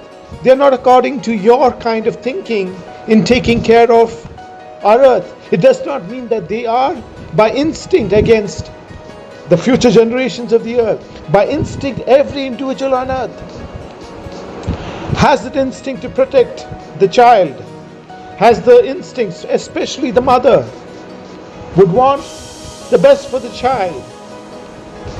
But the problem is, there is 0.1% individuals on earth who works against their own instincts, who works against their own oxygen which keeps them alive. And that is what we should deal with in terms of vermin energies, which might affect our replenishment of our earth. When we work for the future generations, when we work with the energies of the world we live in, which sustains our life. We have the dark energies within us to use against vermin energies which might come against us in breathing the best of quality air, or the future generations or the unborn generations by breathing the best of oxygen, water, all of the life forms that we see, the best of seasons, the most nourishing food. These are something which we can do for the future. And also in terms of technology, any technology which we develop should be conducive and should be in sync with the energies of the universe which sustain all life. And any vermin energy which is 0.1% coming out of it, coming against us, coming against the efforts of our basic devotion to the cause of the future of the unborn children, should be dealt with in a very decisive manner, using the laws of the land, using your contacts, your abilities and your knowledge, that you're not just working just for your body, but you're working for the greater purpose of the universe, the greater purpose of the source code of God. Let's understand that in life, it's your ultimate purpose which matters. We are all born with the good and the bad. We are all born with the positive and the negative, the bright and dark energies. But all this has meaning only when your ultimate purpose is engaged with your good and bad sides, positive and dark sides. What do I mean by this statement? As I've mentioned before, we need to use both our energies, both the aspects of humans. But the most wisest, smartest and the most effective thing to do is to dwell on both your energies with the clear purpose of working for the future of the universe. As I mentioned before, the human psychology has both the energies in various degrees of different people. Many people are still within the carnal instincts of evolution, within their minds, which means that around 60 to 70% of their mind is still with any kind of species on earth, with the primary motive of only food and acquiring food as fast as possible, which was the mindset of the caveman around 50,000 years ago. But as we understand, we have the mind of creation, which is one with the God, and many people on earth have that to a large degree also, maybe 60-70%, and a lot of people in between 10 and 100% of their brains activity either in the carnal side or in the creative side. But what's most important is, if you have more of the carnal instincts, it's better that you protect yourself, by which you get yourself into the society's pressure of the laws of the land, so that your carnal instinct does not drive you into the energy of turmoil, because the carnal instincts are such that it can drive you into the energy of turmoil very soon. The carnal instincts are such. As such, the carnal instincts are not bad. It is there within us to protect us from any kind of danger that might arise, which was around 50,000 years ago. But in today's world, and once we accept that the creativity of God is what differentiates us from all animals, and which is the ultimate truth, the carnal instincts will make us go haywire, just like the laws of the jungle. Just like any animal in the jungle, who is looking for food as fast as possible. So it's better to protect yourself. I think there are certain people across the world who have known that and done it by themselves, got into social orders by which they are protected from their own carnal instincts. They are protected because there is society's pressure for them not to move away from that and then let their carnal instinct drive them into turmoil, despair, jail, crime, and everything associated with the darkest energies, and which is the most foolish thing to dwell on in terms of your life on earth. Because as we know, our life on earth is just a meager speck in the dust of history, and our life on earth has meaning only when we transcend our human bodies and into the greater purpose. The more we are focused on our human bodies, we are completely smitten by our own flesh. And at the end of the life, the last breath when we take, we're just like any other animal on earth, which has lived and then passes away, focused on its body.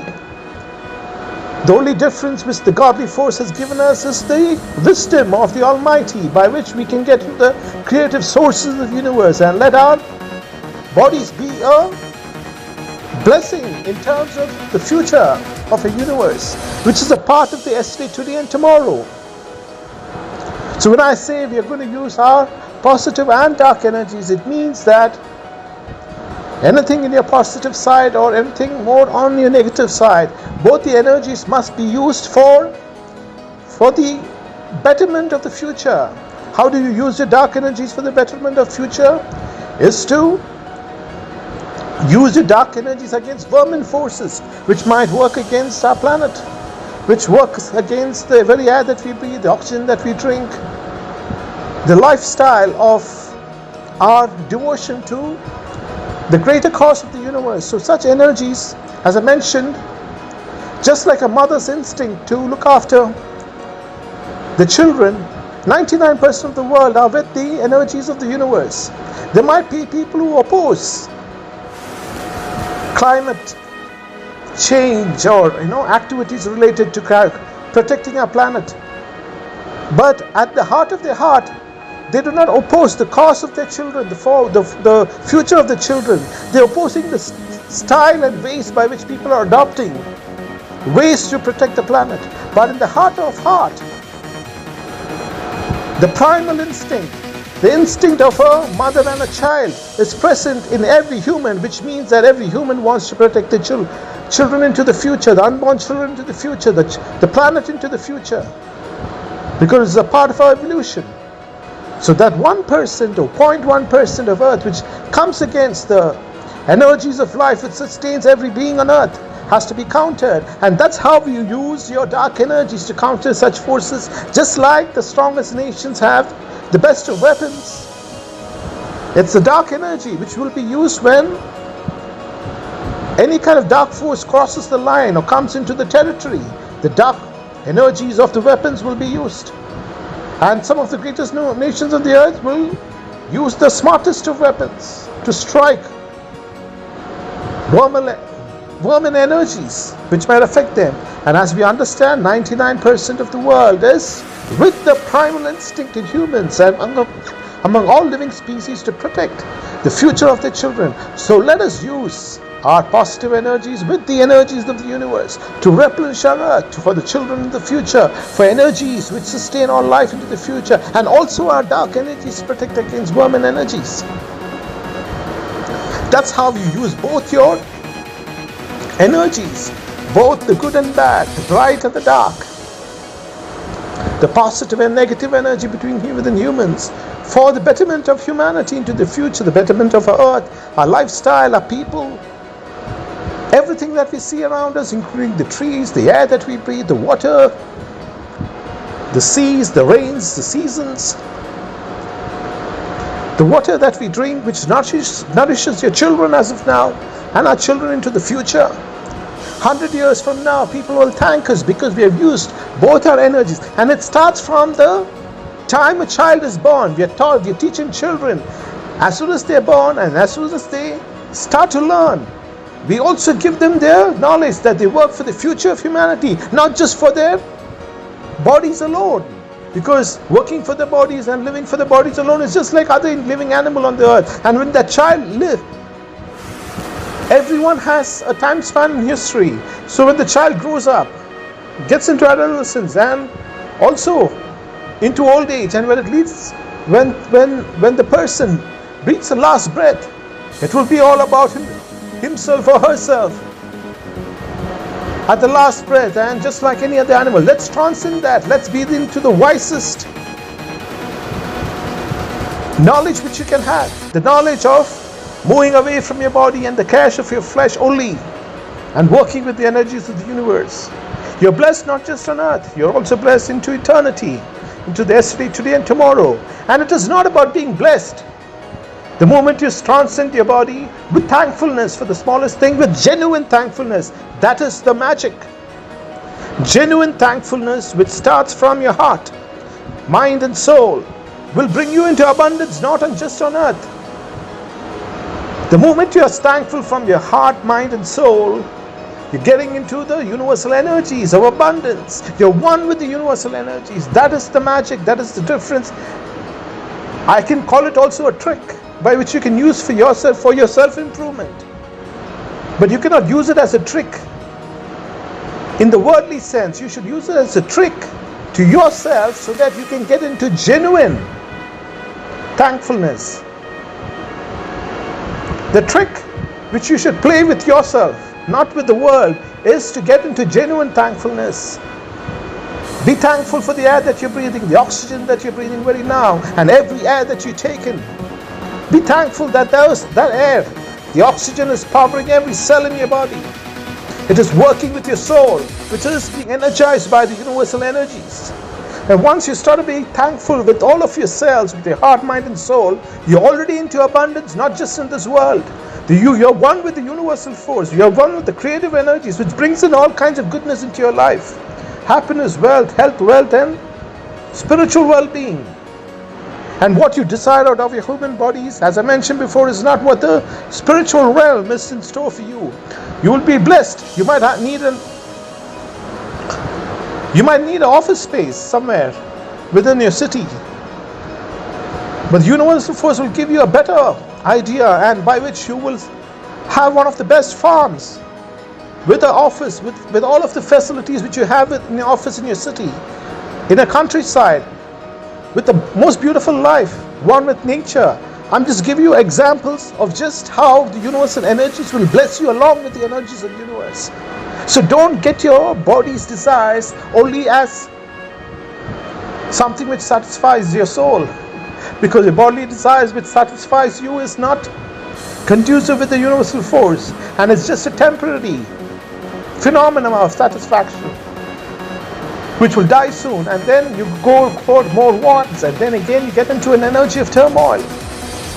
Once you break free from the desires of your body only, and also get your body and your heart and mind's desires along with the universal energies, you're blessed in abundance. You get into the divine blessings of the universe, the divine blessings which sustains all life, not just within our earth, but also within our universe, and the energy which sustains all life, the energy of the godly force, the energy of the divine force of creation, the energy of the divine code of God. Let's replenish our earth. Today, let's discuss as to how rhythm plays a role in every life, every being's life on earth, and especially among human life on earth, among our life on earth. How does rhythm play a role? As we see, the basic reason that we are alive is we have a rhythm of breathing. Our lungs take in oxygen, move out oxygen. It's a kind of rhythm by which your body takes in the life-giving force and then exhales out the energies which are not right for your body, which is the carbon dioxide. It's a kind of rhythm which happens constantly. And it's also with your heart. It's also with all of your cells in your body. It's also with all of the vital organs of your body. It works in a rhythm. Now you see the day and night. Throughout the year, the day and night works as a rhythm. What if there was one day where there was no day and night? The entire structure of our life will go haywire. And also the food sources, which depends on the rhythm of the universe, will not work, will not bring food into your plate. The natural rhythm of the universe, which brings rain to every living being on earth. If there's no rhythm, you will not receive the rains at the right time, and everything will go haywire, which includes the food in your plate, the water that you drink. The earth revolves around the sun in a rhythm within its orbit. All the planets move in a rhythm. So the basic rhythm of life is what keeps us alive. Life is a rhythm of everything working in harmony, in a sense, to keep all of the energies alive, to keep all of the systems of life alive. And if there's any force working against that rhythm, the universal energies starts to destroy it automatically, and that energy becomes one with the rhythm of the universe. Either it's destroyed or gets one with the rhythm of the universe. And it's the same thing which should happen within our systems. As humanity, we have created a rhythm of life. The animal which was 50,000 years ago in the jungle, the deer and some of the tigers, or any kind of animal for that matter, the lion or a giraffe, 50,000 years ago and today is the same. But humans have got into a rhythm of development. Every generation for the past 1,000 or 2,000 years have got into a new rhythm of living, new rhythm of evolution, new rhythm of knowledge. And then we have transcended our human potential into the greatest energies on earth, which is different from all other animals. We are able to tame all of the wildest of animals, and either keep them in the forest or keep them in a zoo for our entertainment. The wildest and the most fiercest of animals have been tamed by a meek human brain, which is one with the creative abilities of the universe, which is one with the source code of God also, to a large extent, to some extent, to a minute extent in every human body. And that minute difference has made us evolve, thrive, and get into new levels of understanding, knowledge, by which the greatest and the fiercest of animals are tamed and put either in the jungle or in the zoo. As humans, as we think. But we still love them, and we still respect them. Even in a zoo, we giving them all kinds of food, and in a safari when you go, the animals are kind of happy because we're providing them with everything they require. But at the end of the day, what I mean is the human mind has evolved into such a mind by which most of the other animals on earth can be tamed, because humans have the ability of the creative source, which is different from all carnal beings. So what is the reason by which many of the people on earth still go back to the animals' mind? Why do we go back to animal minds on certain many occasions? And why do we harp on that kind of mindset and get into an energy of turmoil? It's because we cannot blame ourselves, also, because some of the human minds, and many of the human minds in the world, are still within the carnal instincts, as I said, which is 50,000 years, still in the process of evolution. But once we recognize that creativity is the source of all life, and creativity is the only thing which differentiates us and makes us superior in a sense within the world which we live in terms of the other animals, by our abilities of creativity. Once we understand that, we should dwell on the energies of creativity, no matter what kind of mind you are, no kind of what person you are, from any strata of society. The moment you start to transcend your bodily wants and carnal desires into the mind of the universe, you're not just blessed, you're also a part of the yesterday, today, and tomorrow, as I mentioned before. But most importantly, you're dwelling on the energy of goodness into the future, the energy which germinates new life, an energy which creates new things, new abilities. The roads, the buildings, everything that you see around you in terms of architecture, in terms of human creation, is based on creative abilities. The basic house that you live in has evolved around generations, and each of those generations have added new features to the house, which makes you live happily within the house, or wherever you live, in an apartment or within a farmhouse. These are evolutions of the human mind. If you see the jungle, still the birds are building nests with the hay, which happened 10,000 or 50,000 years ago. But humans have evolved from that kind of thinking into the creative source of the universe. Today humans are able to go into space and build a house. What I mean is a space station, the space station which you see among all the top nations of the world, which includes I don't need to name the top nations.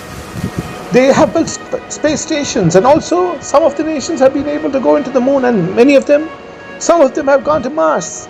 So they've started to build houses there, So when you compare your mind to animal mind, the animal was still building, the bird was still building its own nest with a straw, which happened 50,000 years ago. But today as a human, you're able to evolve into the greatest finding just because your mind is one with the creative source of God. Let's not forget that, and then get back to the animal mind. Get back into the carnal instinct of our body, flesh alone. And forget about the creative source. So any kind of solutions which will happen in future is to base our instinct on the creative abilities of the universe. Once you base your instincts on the creative source of God, that is your devotion and prayer. What do you call God? It's the creative source. It's the creative source of all of your problems in life. Because that is the energy which sustains all life on earth. That is the energy which moves every life form on earth. And your meager soul dwelling on your carnal instinct is the greatest insult to the godly energies given to you. If you're dwelling on your flesh alone and then being driven by stories of the world to acquire wealth as fast as possible by any means, by stealing, doing things, or just getting into some kind of business or ability just to make money, and running back of money is one of the shots to destroy your life in the worldly sense, as well as your purpose within the greatest realm of the universe. Dwelling on your body's instincts alone is getting into the energy of turmoil.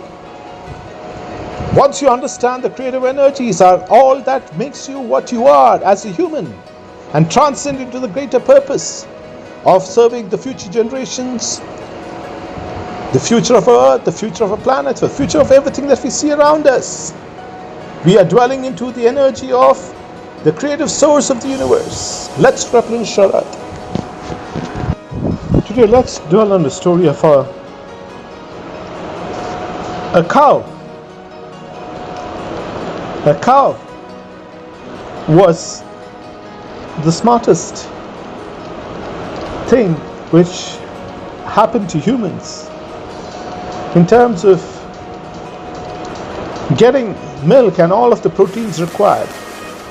And today the cow is the greatest source of nutrition for every human on earth. It is the form of a milk which is different from the mother's milk, but still nourishes us and all of our teas, coffees which we drink is a part of the milk of the cow.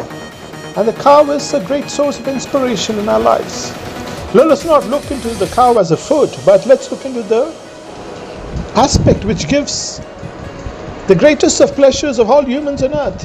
Whenever you wake up in the morning, you drink a cup of tea, you drink a cup of coffee, you drink as a grown-up, as a young child, children drink milk, which is given by the cow. And it's a source of inspiration in our life. The life of a cow is a source of inspiration. And on one occasion, there was a cow which loved the field which it ate the grass. Every day it loved the grass it ate. And every time it used to eat the grass and move around in the field. And the sky was kind of blue, and it loved every movement that it lived on earth. There was one day when the cow felt that the energies around it was not right, because it started to rain heavily. But still the cow wanted to enjoy. It went out among its friends, the other cows, and it said that let's move out into the field today, even it's raining. Let's get into the rains.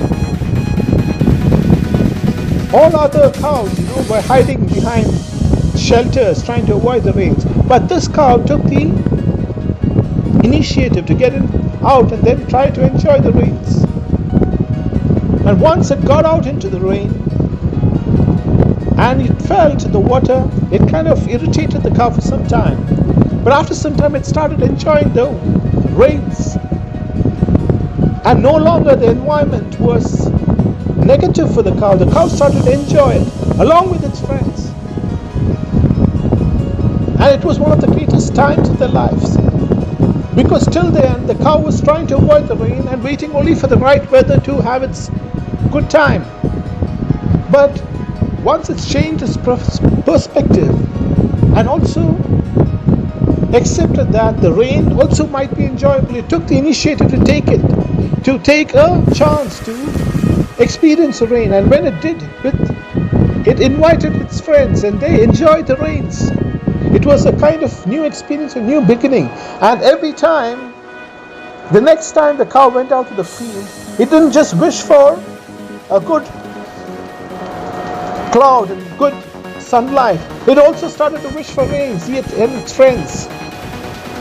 So example of this is that we are kind of used to all the systems of life which happens day and night, and we have a kind of routine. And if our routine is kind of disturbed, we are kind of completely off track.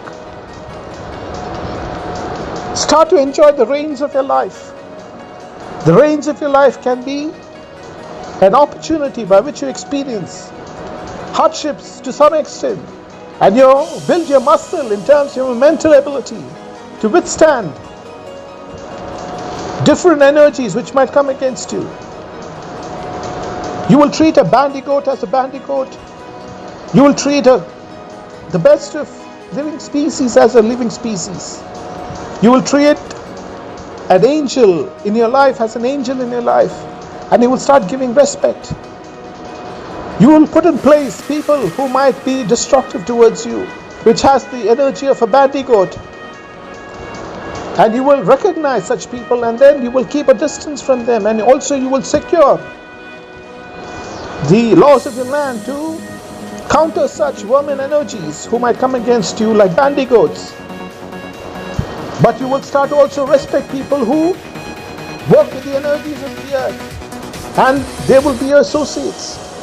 They will help you replenish the earth. You will use both your energies of love and defense for the betterment of yourself and for the betterment of society, your country, in tune with the energies of the universe. Let's replenish our earth. Today, let's discuss as to what is a computer and how it has changed the world, and what will be the computer in the future, and how our minds are a kind of computer, and how we can use the energies of mind along with the computing abilities of the world. The new enhancements in terms of evolution, in terms of knowledge, in terms of innovation, and in terms of science into the future. But basically, what was the initial history of a computer? The initial history of a computer was like, it started from a kind of calculator, to count numbers. This happened around 50-60 years back. And then it slowly evolved into a new process of thinking. Advanced calculators, then advanced chips within calculators. What is a chip within a computer?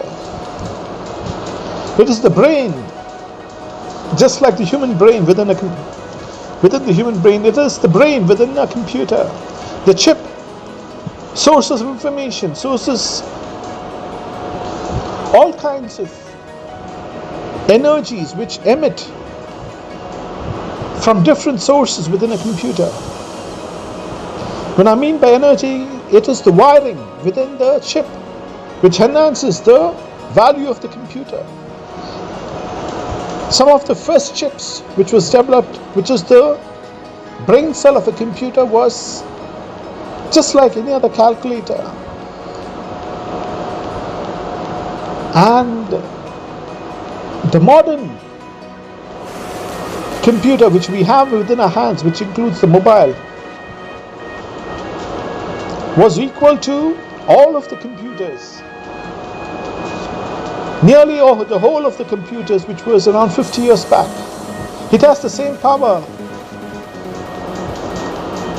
So such is the kind of advancement which has happened to computers. Now our human mind is also a kind of computer in every sphere. And it's one of the most advanced computer in terms of calculation as well as emotions. It has both. The computers which we have as of today has just the ability to compute. What do you mean by compute? It is sourcing different numbers, different equations, different possibilities, and then it sources the best value, the best result within those values which is given to a computer. Computer means computing.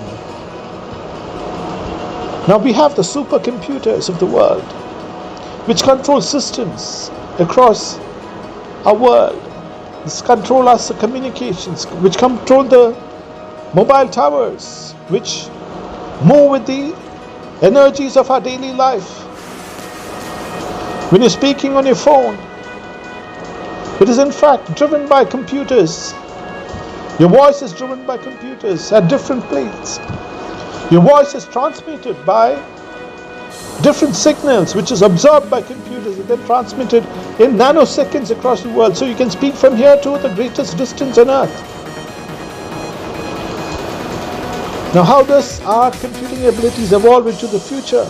How does our mind and the computer work together for the betterment of the future children of our world?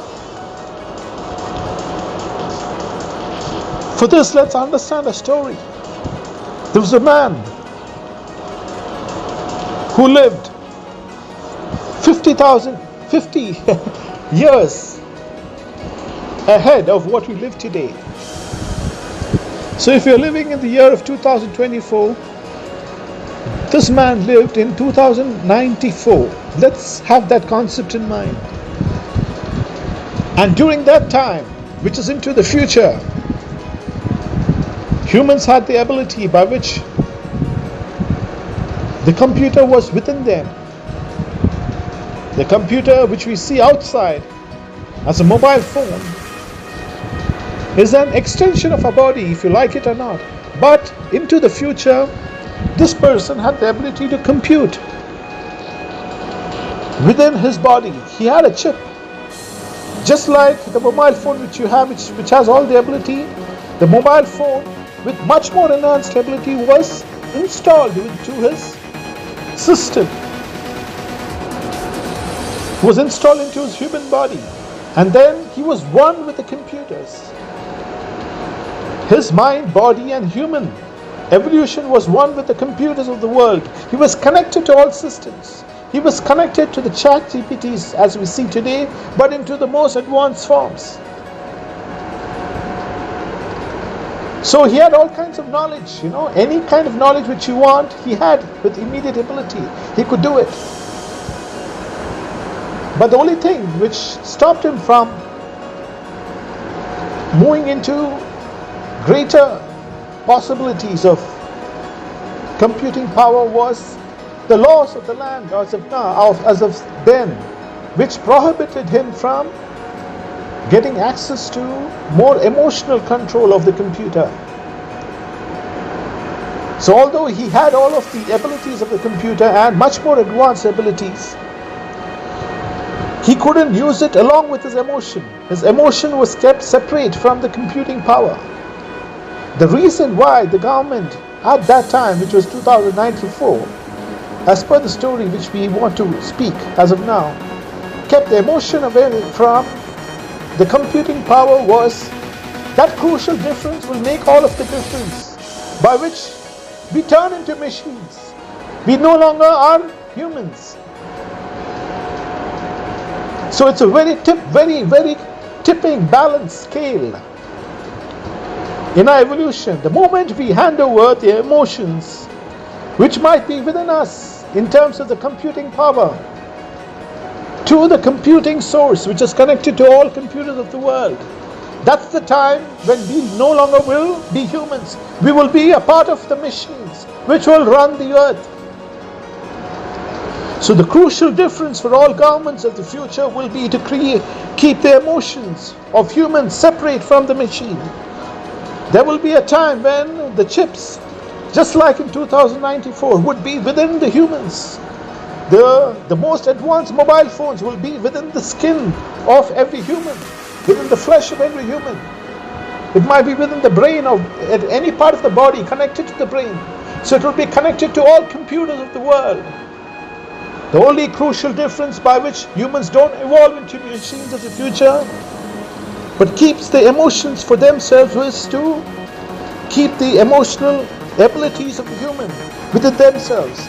The emotion of loving, the emotion of liking, the emotion of authority, the emotion of control,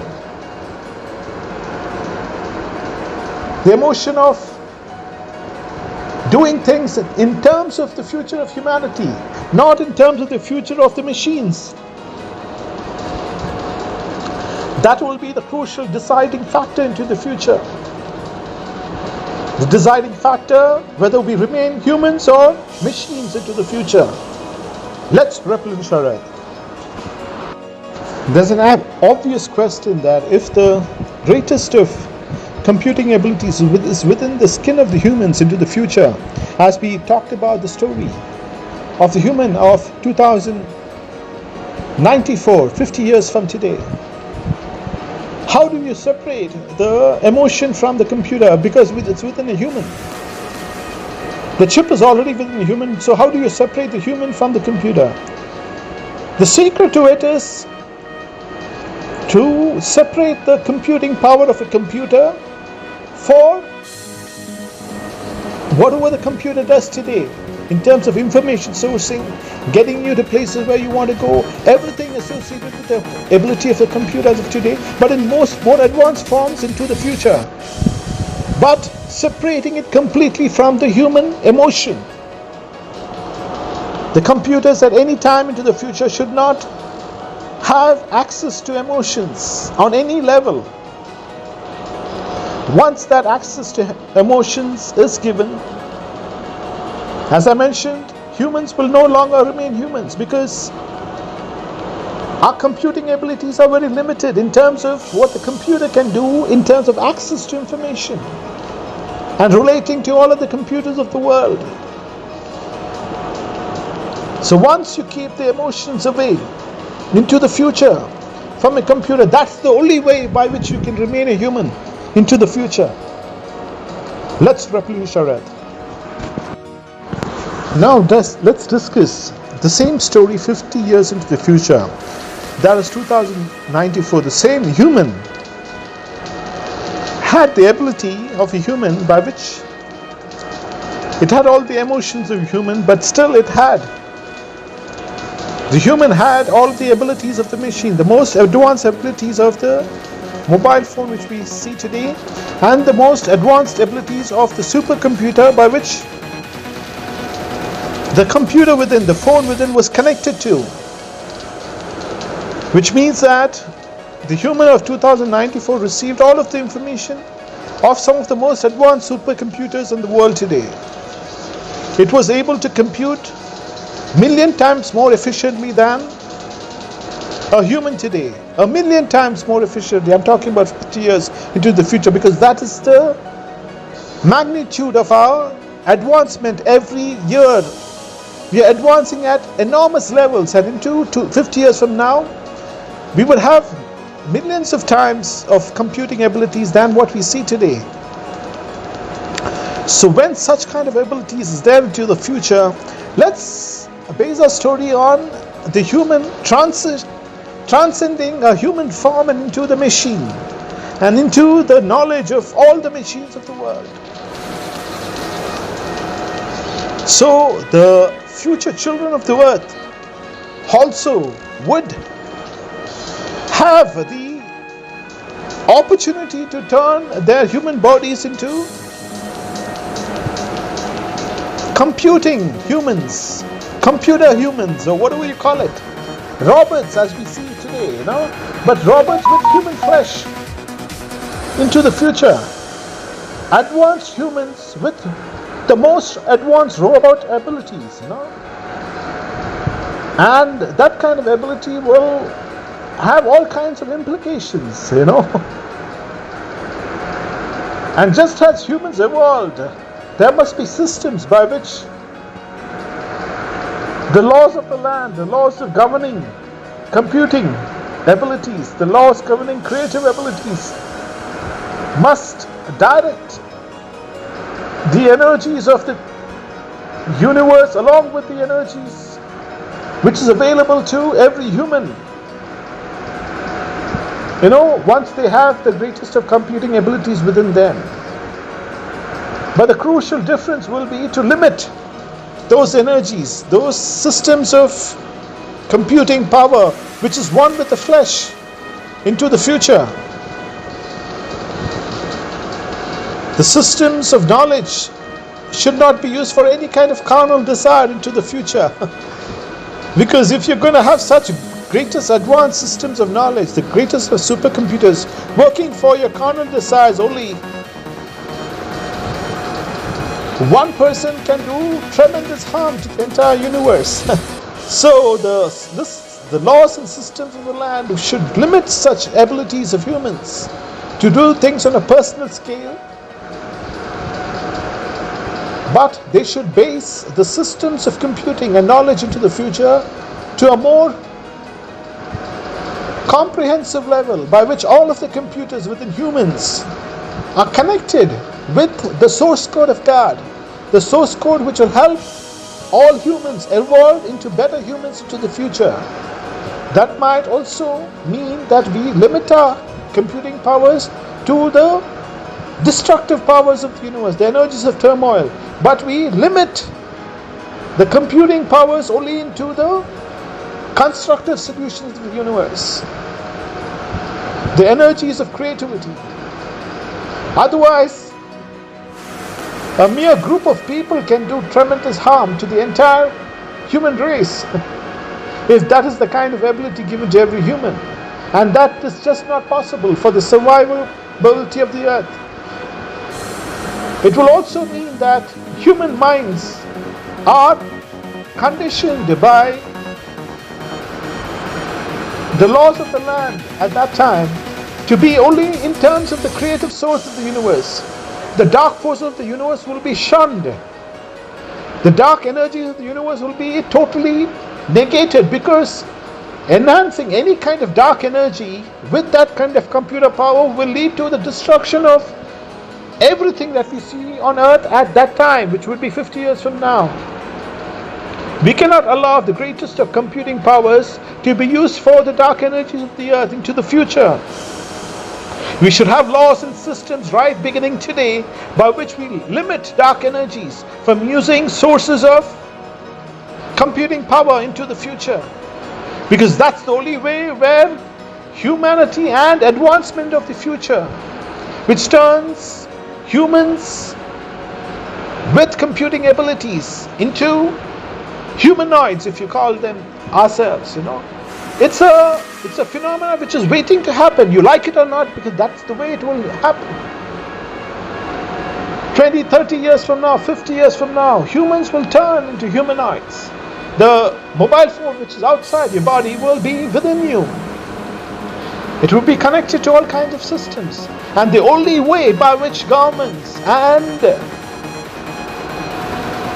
people can get into the future in terms of creativity, in terms of abundance, in sync with the energies of the universe, will only be by inhibiting the laws of destruction, the energies of destruction, the energies of turmoil, from accessing such abilities.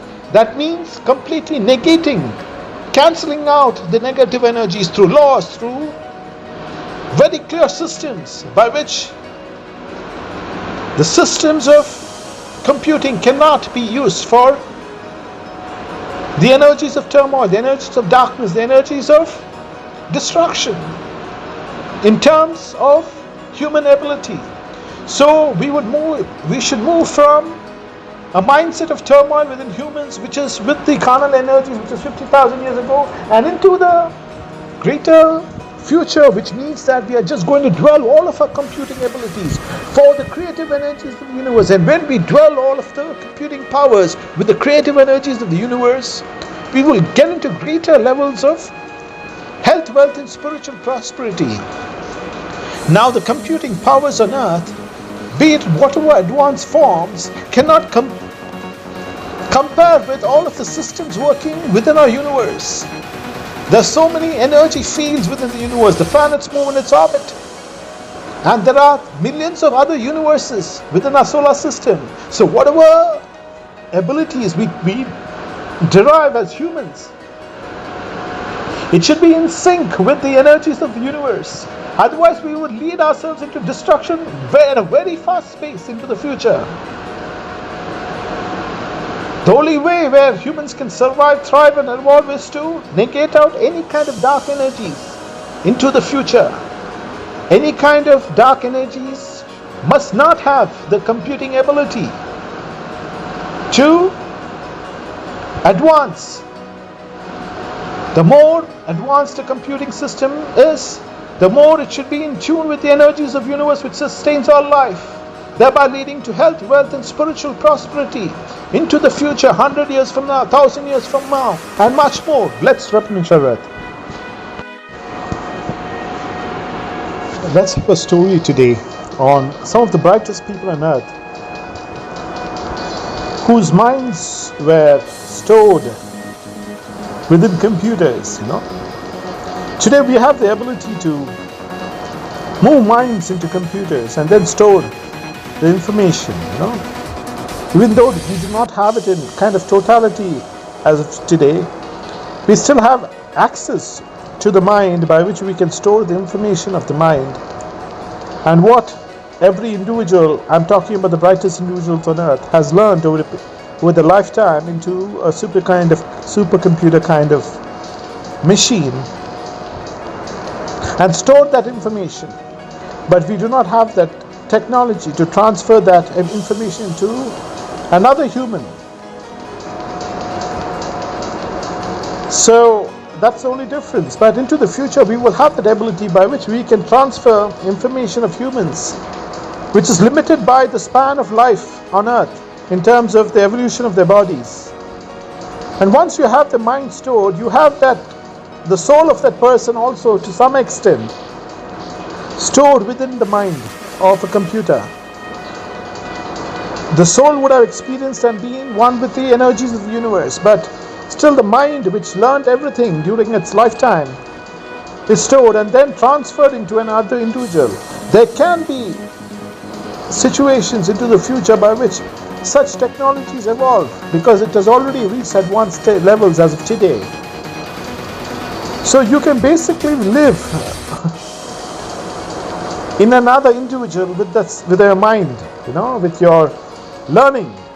It might be a different soul, it might be a different body, but the same systems which I have learned will be used by another mind for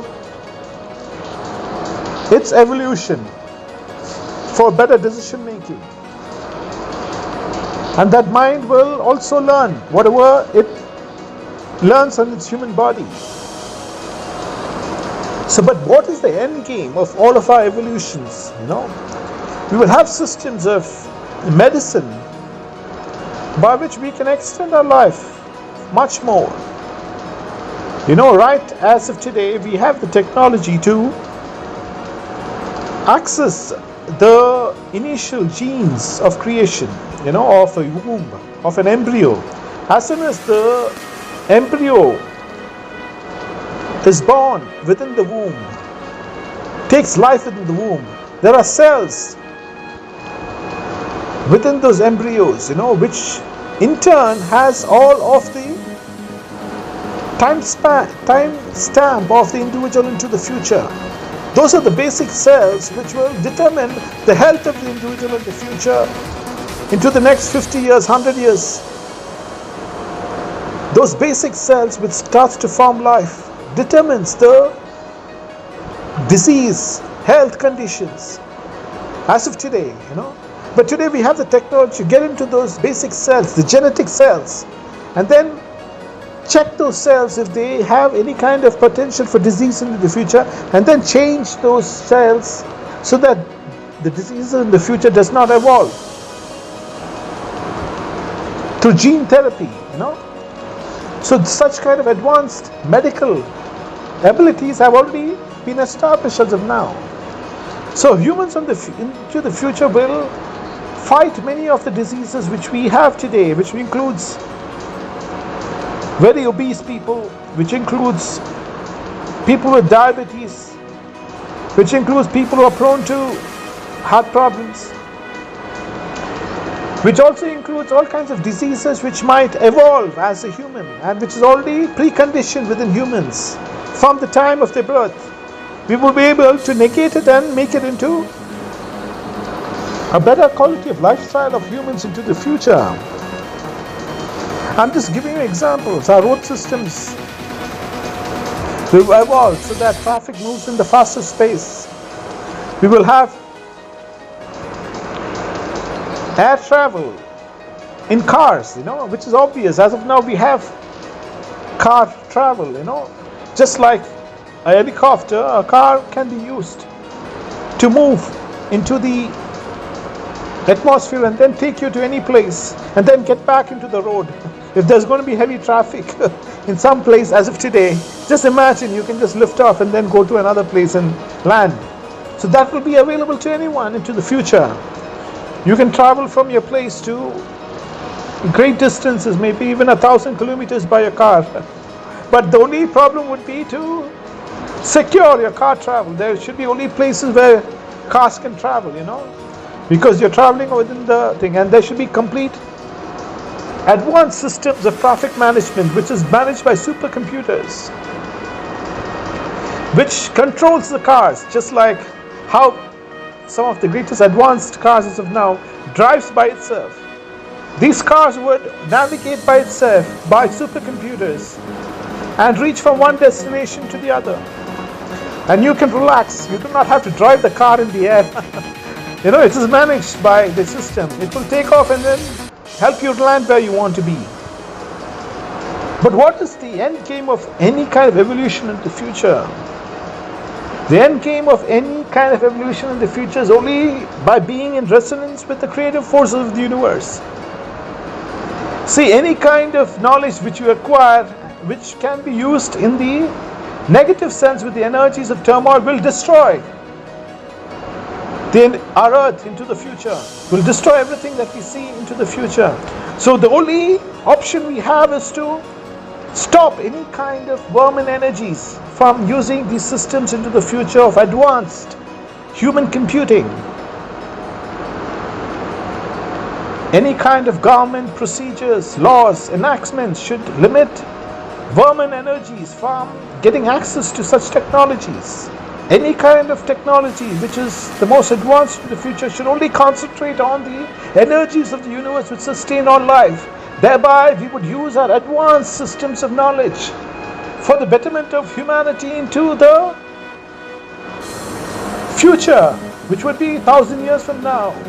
Although we might turn humanoids, which means that our human body will also have machines, will have supercomputers, will have chips, which help us relate to the universe. Those kind of advancements within humans will be related to the energies of the universe which sustain all life, which will advance humanity, humans, humanoids into the future. Let's replenish our earth. Also, we should understand our life into the future, which should be 50 years from now, or 100 years from now, even 200 years from now. It will not be about our bodies. As we know, we've already reached technologies which can transcend our human bodies and move our minds into machines. So it will be a technology into a future where our minds are transferred from one machine to another body and our bodies will not just be a force on earth in terms of the quality of life that we live. What is most important is to base everything on the creative source of God. The creative source which runs every planet within its orbit. No matter what kind of advancements we have, even though we transcend our bodies and into machines and become humanoids into the future, which might be 500 years from now, which might be 100 years from now, once we are in the creative realm of the universe which sustains all life within our universe, only then our advancements will have meaning. Otherwise, our advancement will be for the destruction of the world we see. Let our advancements be in tune with these systems of the universe. The sun, the moon, the stars all move within the system of the universe. Anything which does not gel with the system of the universe is destroyed within the universe, as we see in the night sky, stars blinking, and then the stars which does not gel with the energies of the universe are destroyed and becomes one with the energy of the universe. So in the same way, the advancements, be it whatever kind of advancement we have into the future, should be along with the universal energies which sustain all life for the future children, for the future generations, for the future human and humanoids, which might be 100 years from now, 200 years from now. Any kind of vermin energy, dark energy, energy of turmoil, which links us to a kind of thinking into 50,000 years ago, where we were one with the animals, would be completely eradicated. And we should just concentrate on the energies of creativity. If you allow the energies of turmoil to operate with the most advanced technologies, by which a couple of humans can cause the greatest destruction on earth, it will turn completely meaningless. All our advancements will turn meaningless. So beginning from today, let's create systems by which the greatest knowledge of the computers into the future would be used mostly and exclusively for and with the energies of the universe which sustain our life, the energies which give better quality of oxygen that we breathe, the water that we drink, the wind, the rain, the seasons, all of our advancement should be along with the energies of the universe, the earth. Let's replenish our earth. To train the mindset of the new generations of children to be one with the creative source of the universe, the creative solutions of the universe, the creative energies of the universe. And anyone with the mindset of depression into the future, with the most advanced technology, the mindset of turmoil, should be conditioned in such a way. We should use the latest technologies of those days, which might be 30 years from now, to move their minds from any kind of turmoil energy into the creative energies of the universe. Because that's the only way the world can survive. You just cannot have people within the energy of turmoil creating the greatest turmoil on earth for other human beings with the most advanced technology. It just cannot happen. Even if there are individuals, we should help them. And with the latest technologies, it might just be a matter of an hour of the technology working within the mind to change their neurons within the minds into the creative mindset. Today, what it takes maybe 10 or 15 years can be done within one session of treatment. One session of, it wouldn't be called a treatment, it would be called a mind empowerment, because you're getting them into complete prosperity, one in tune with the universal energy. So why do they want to live in depression or within the energy of turmoil? No one would want to live. The reason why people are in the energy of turmoil is because they have been conditioned and they are living in that, they do not have any other option. And the minds are taking them into the turmoil energy again and again. So any kind of system into the future, advancement in your future, will have systems will change their minds through mind empowerment sessions. And anyone with the energy of turmoil, which might work with the most advanced technologies for the destruction of the earth, will have their minds empowered to work along with the universal energies which sustain all life. Thereby we do not destroy any individuals into the future, because we have all of the technologies at that time, which might be 50 years from now, 100 years from now, by which every human born in the human form, or every human with the evolution of technologies within the bodies, who have been humanoids, are conditioned so that they just work with the universal energies, which prospers all life on earth, within our planet, within our universe. And that's the only way which humanity can survive into the future.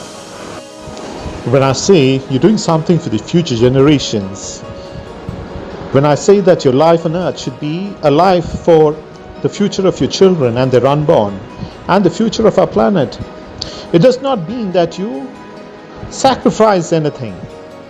In turn, what it means that you enjoy your life and you start to build your life based on your belief and your purpose in life, which would be a life which will help your future generations. It will be a life lived which is not extremely selfish. It will be a life lived which is not carnal. It will be a life which does not resemble other animals. It will be a life which is one with the creative energies of the universe, with the energy of the creation of the universe, with the energy of the life form and the energy of the life which sustains all life on earth.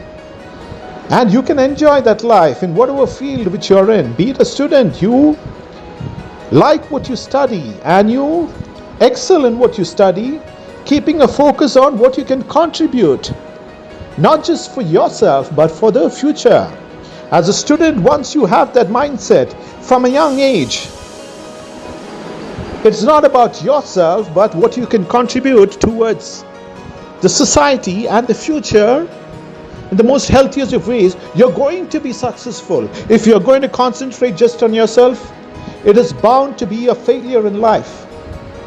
Because as I said, when you're concentrating yourself, you're trying to gain resources just for yourself.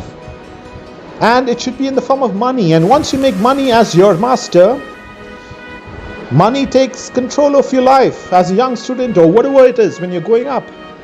And it will destroy you because you're completely focused on yourself. And that's the best recipe for a completely ruinous life. So the best thing and the best option and the very wisest option is not to just concentrate in your life. Make a life which will be meaningful to your unborn children, to the future. Contribute things in the most purposeful way and enjoy what you do. Because the godly force does not want you to suffer and do things, because it just does not work. If you suffer and do anything, or if you are in a strain and do things, it will not be the best resources which the godly force has given you. The godly force wants you to like what you do, enjoy what you do. When I say enjoy what you do, it does not mean enjoy in the worldly sense. It means that every cell in your body and the neurons within your brain is engaged in the purpose of what you're doing, which means studying. If you're studying any particular subject, you like physics, or you like any other subject, your entire mindset and your entire being is one with what you're studying, and you like what you do. And once you're involved with it, you will give the best. That's across any field, be it the scientist, be it the best of corporate managers, be the best of the ministers and presidents in the world. Once they're completely focused with the mind, body and soul in what they do, they will do the best. And once your mind, soul and soul is focused on what is the best for the future generations, you will be the most successful person, not just in this life. You will have a mark in the time span of eternity, because you're no longer focused on your body, which is a temporary speck of dust in the time span of history. You're more focused on your soul, which marks its presence in the time span of eternity. You'll be contributing the future of humanity, to the future of our planet, to the future of a universe. Let's replenish. There's a story of a wolf in the jungle. It was a kind of lonely wolf, as we know that wolves live in packs. But this wolf was very ferocious among its pair, and due to a big fight within the wolf family, it kind of escaped and remained by itself. And as we know that a wolf cannot live by itself, it's not about cannot live, it can live, but it is conditioned over evolution, a time span of history, to live in a pack. But this wolf did not know as to what had to be done. So over a period of time, over 1 or 2 weeks, it started to dissolve its instincts of living in a pack and started to move about by itself. Now, as a wolf in the territory of other wolves, it was always in danger. So the wolf got an idea, as it was strong and it did not have the ability to get with the pack, it got an idea that it must attract one of the female wolves, because it was already handsome, of another pack. So the wolf went and started to court another wolf pack lady. So the wolf had to maintain a distance from the pack's territory, but still attract the women, that lady, the lady wolf whom it was interested in, and it was a means by which to get into the wolf pack. And slowly the wolf moved and then started to attract. The female wolf also was interested, because this wolf was very handsome. It had all the skills, it had all the abilities, it had all what is required for a wolf to be within the pack. So the female wolf accepted, and then wolf moved into this pack, but still the other members of the pack were very cautious of this wolf, although it was within its territory, because this female wolf used to protect this wolf, But over a period of time, the female wolf got to know the instincts of this wolf, which was much more stronger.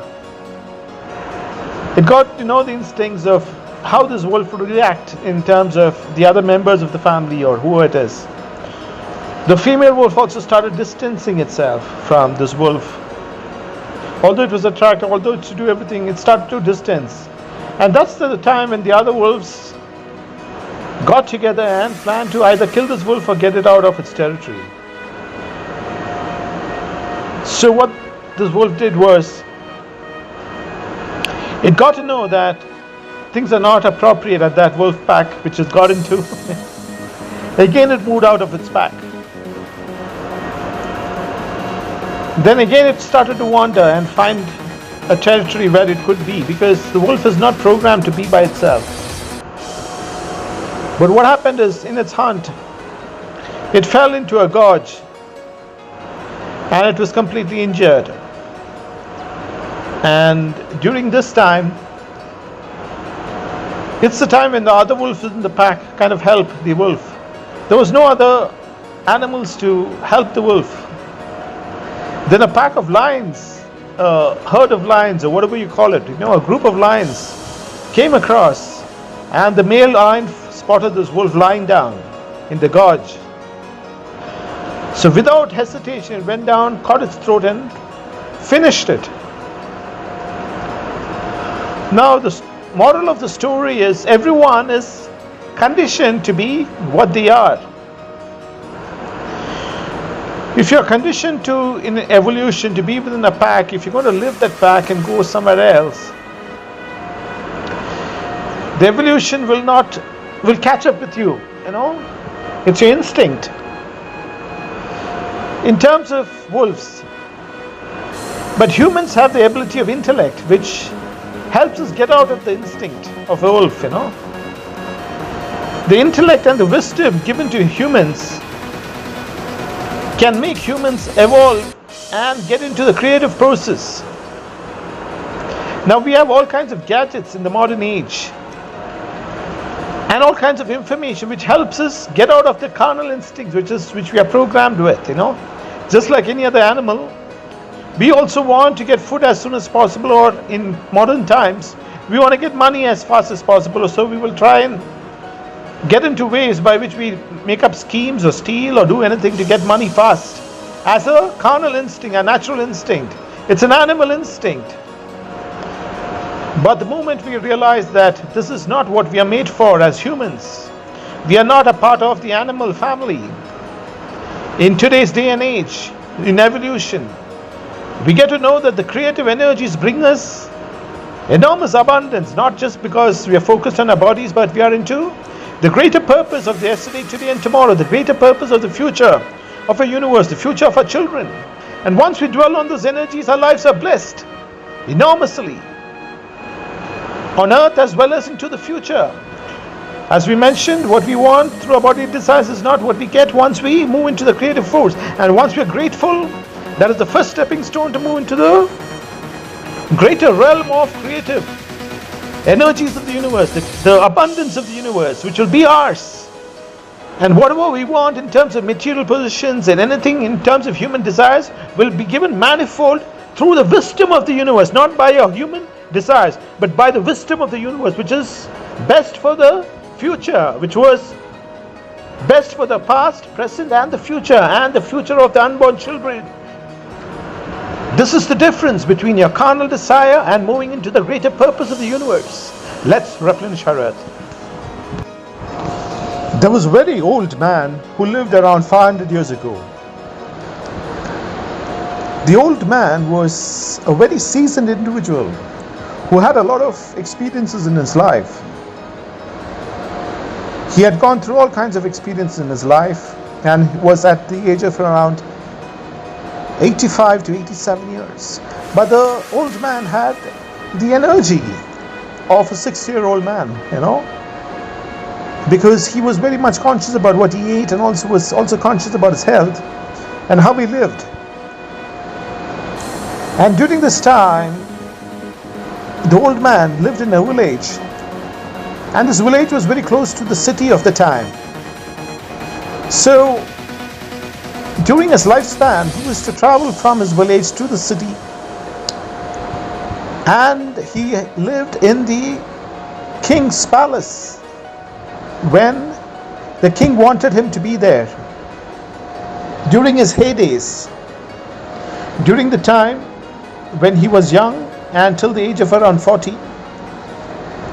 he used to advise the king, and he used to take care of much of the management of the king's palace. But as of now, at this particular point of time in his life, he was in the old age and he was looked after by the king, and the king had given him a territory so that he could prosper and also have his family and his grandchildren. And so, although he had grandchildren and the family, the old man preferred to be a little away from them, and live a life which was a little more on the solemn side of being peaceful and living by themselves and then being with the family. And during his recollection about his life in the palace of the king, he remembered an instance by which the king was in total anger. The king was in excess anger because there was a particular princess within his palace of princesses. Usually most of the greatest of kings had princesses, they had different queens or what you call as keeps, at that time in terms of women. And they had an important function, not just as in terms of physical desires of the king. It was also the function of the women to take care of the king whenever the king wanted them to take care of him in terms of health, wealth, and also in terms of knowledge. The king used to discuss certain issues with those women, and these women were picked from different parts of the country for their intelligence as well as beauty, as well as the calmness of their temper. So the king used to bring about women like this and get their perspective. And one instance, this princess who gave the advice to the king gave an advice with an intention for the king to make the wrong decision. And the king got to know about it, and it was intense anger because this princess whom he loved gave him the wrong kind of answers to the decisions he had to make, with the full knowledge that she was giving the wrong kind of information to the king. So at this time, this old man recalled his young age at the palace as to what he advised the king to be done to the lady. The king in turn called this man who was in his young age during the time when he was at the palace and asked him what he had to do with the princess who gave him the wrong answer to make the wrong decision in his life. The old man, as he recalled his decision at this time, was to tell the princess to bring her family. And when the family came, he called out the youngest member of his family and said, "What do you want this young man to be 50 years from now or 100 years from now when he's going to be an old man? What do you want him to be?" So the family said they want him to prosper, they want him to do everything which they love. So the man asked the family and told the king, now suppose they want everything for this kid to happen for the best in this old age, then why did you give the wrong decision to the king? She replied that she didn't know that what she was saying. Then the man said to the woman, you need to make a decision about every time you're with the king. Think of the youngest child within your family. Think about what they will be within the next 50 years, 100 years. And then talk to the king in that respect. The woman had given the decision because she did not give value to what she had to say. It's not that she wanted to guide the king in the wrong way and get the king into a trap. She did not give the information as per the seriousness of the question that the king had asked her. And it was just some kind of answer she gave the king without getting into the seriousness. So this was the turning point by which she also got to know the gist of the matter, that any decision that she makes in future should also consider her youngest child and consider the child's life into the future. Many times in our lives as humans, we make decisions not thinking about the consequences to the smallest child, not just within our family, but within our universe. The millions of children within our universe, the future. And these decisions are made based on a carnal instinct of self-desire, self-fulfillment, a position in the society. And it is more of the animal instinct without getting into the creative realm of the universe. Any decisions that you make should transcend your body and into the greater purpose. You will make decisions based on all the future of not just your children, but the smallest of children in the world and all of the life forms within the earth. Let's replenish our earth. We know of the King Porus, but we're not going to discuss about the king, but we're going to discuss about one of the king's elephants. The elephant of the kings. The elephants within the army was one of the most powerful forces, especially in the Indian subcontinent. And Porus was a king who had one of its lead front armies based on elephants, It was an attack force against the invading forces or for attack against the opposition in terms of a war. And during this time, there was one particular elephant which was in the army of elephants. During the time of war, the elephant was a deadly weapon for the opposition, in the sense that it had one particular purpose: to trample down all of the opposition, to trample and then use all of its might to move at a fast pace towards the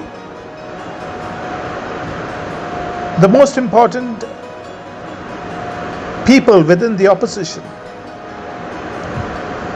So the training of the elephant was done so that it could withstand all of the things thrown at it during a war, or all of the swords, all of the arrows, all of the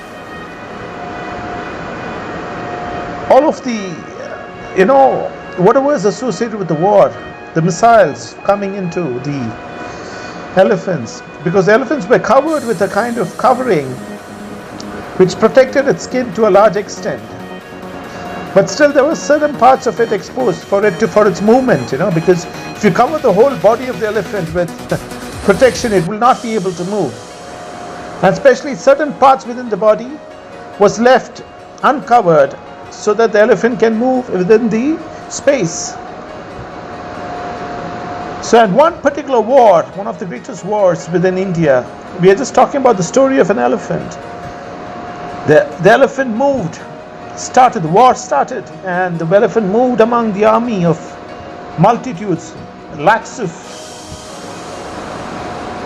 or thousands of and 10,000s of army, and the elephant army of around 500 of them moved, at its pace towards the opposition.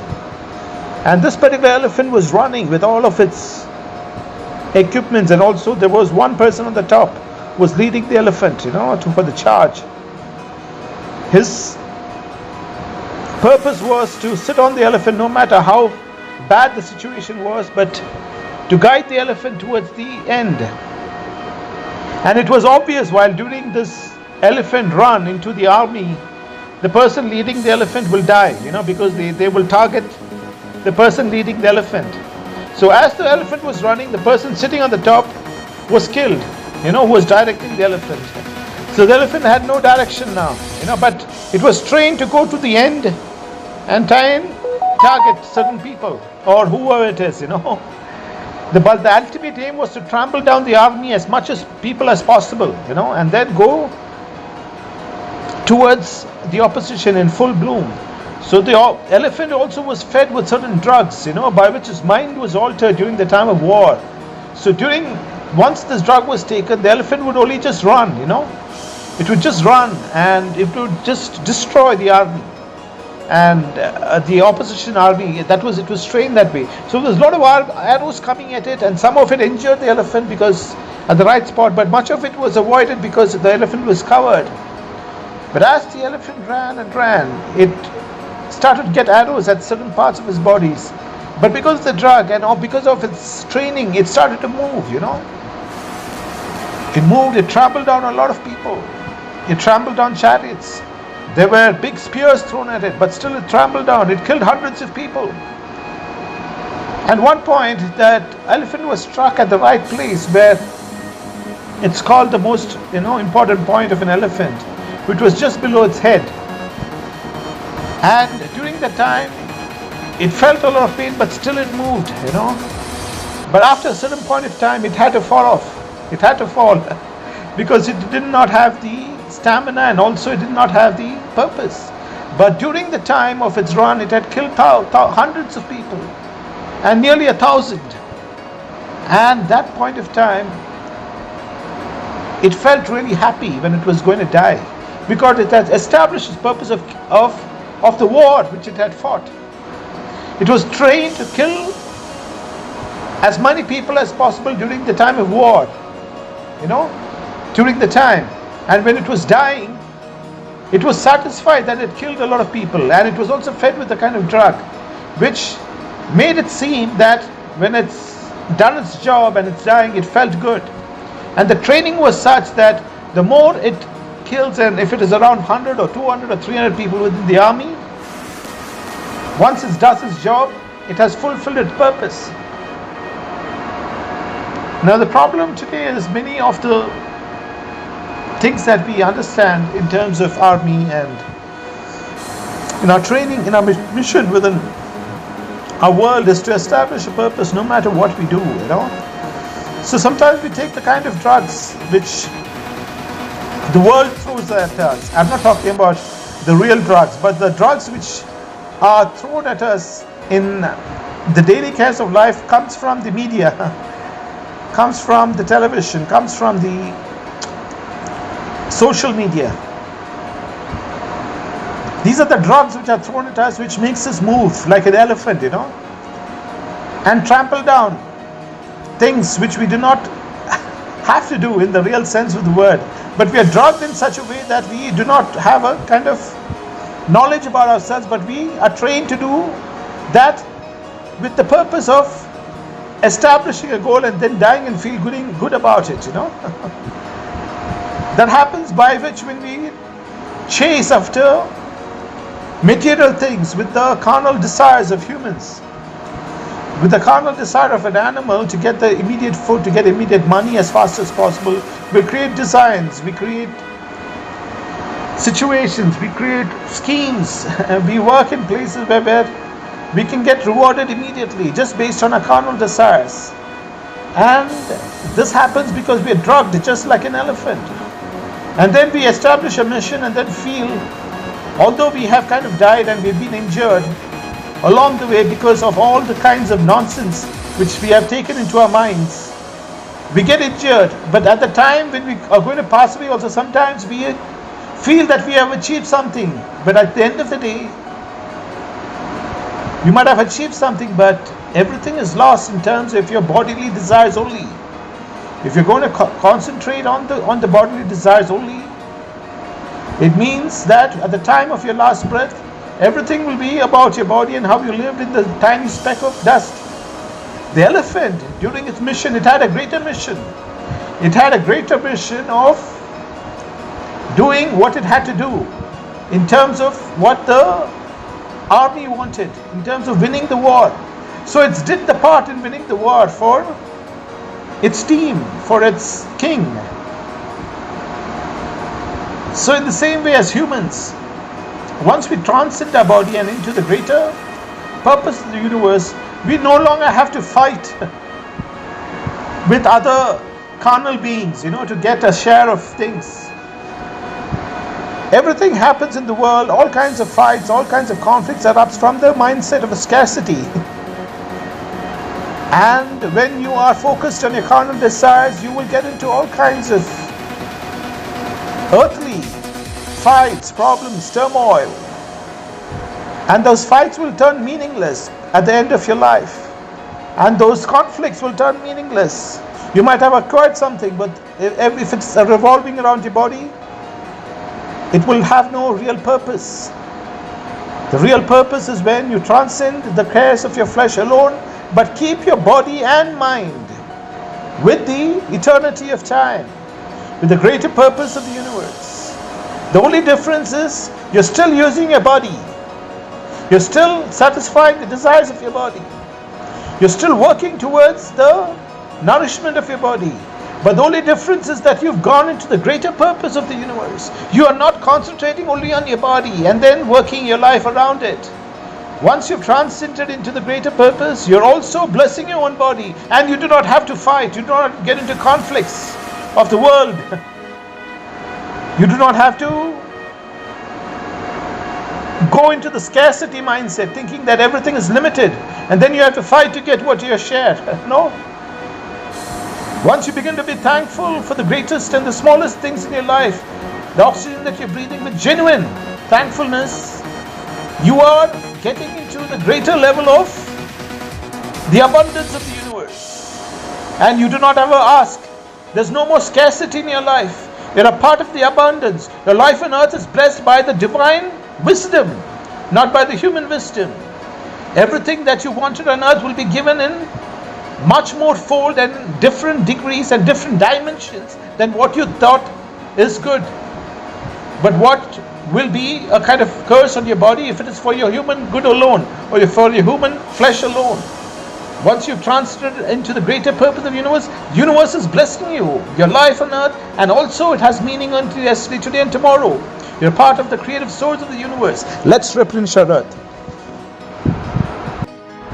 As I said, when you go into the greater purpose of the universe and you're all about getting into the creative energies of the universe by thankfulness, it does not mean that you've forgotten about your carnal energies.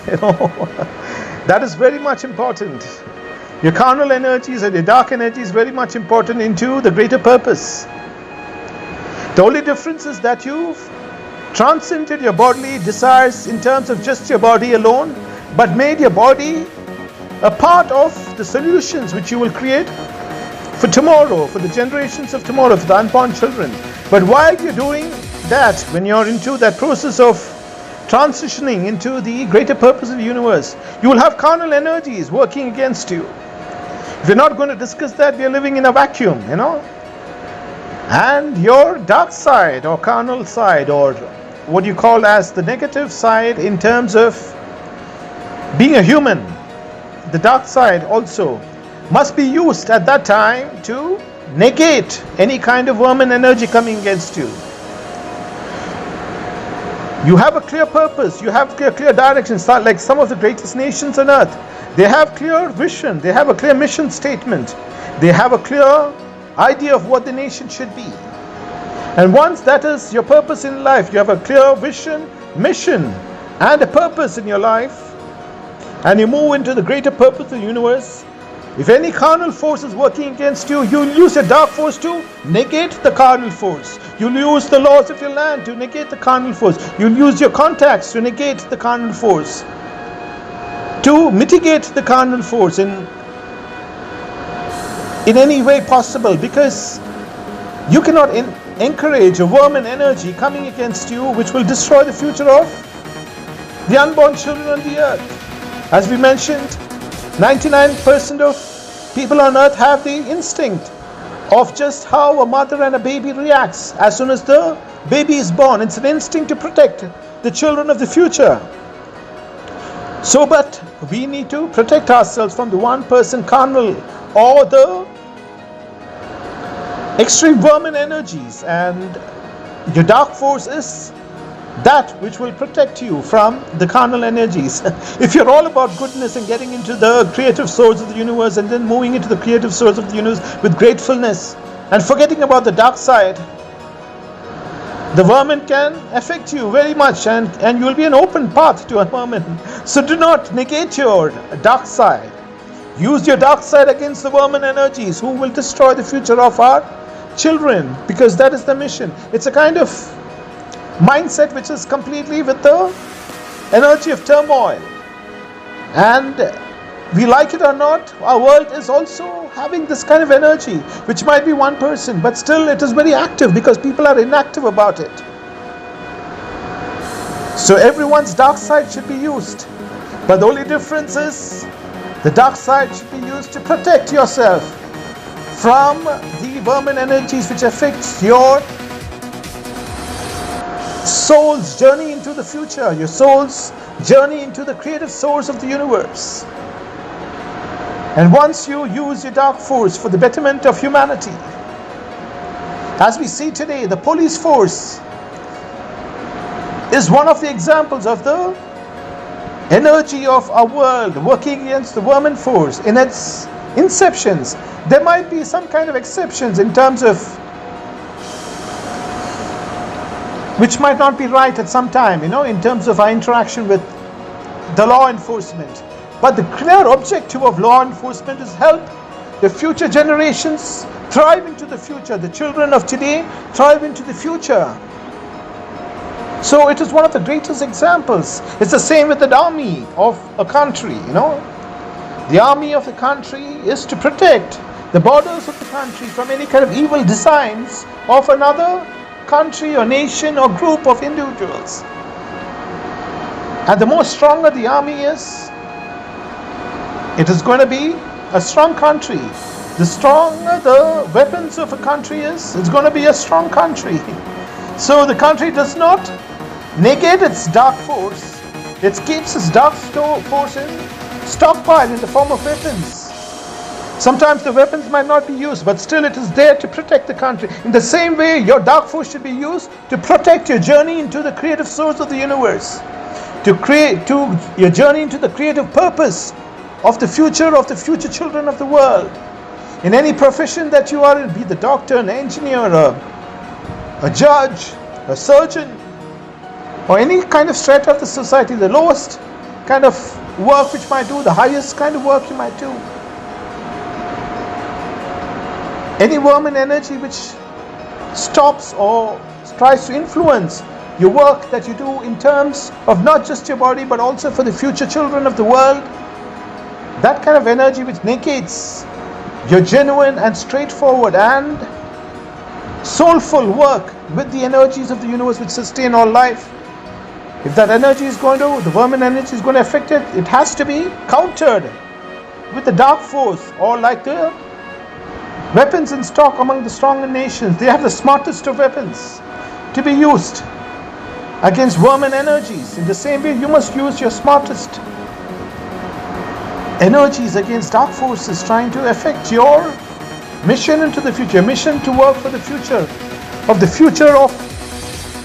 children of the world, the future of the unborn generations of the world, the future of the air that we breathe, the water that we drink, and the future of the children of the future, by which they will thank you for you have used your dark side, which is a part of the human form of positive and negative side, for the protection of the future generation. The child which is 100 years from now, within your generations or within the world, will thank you looking back. They'll thank the energy that you have served during your time on earth, using a dark force to protect them into their future. Let's replenish our earth.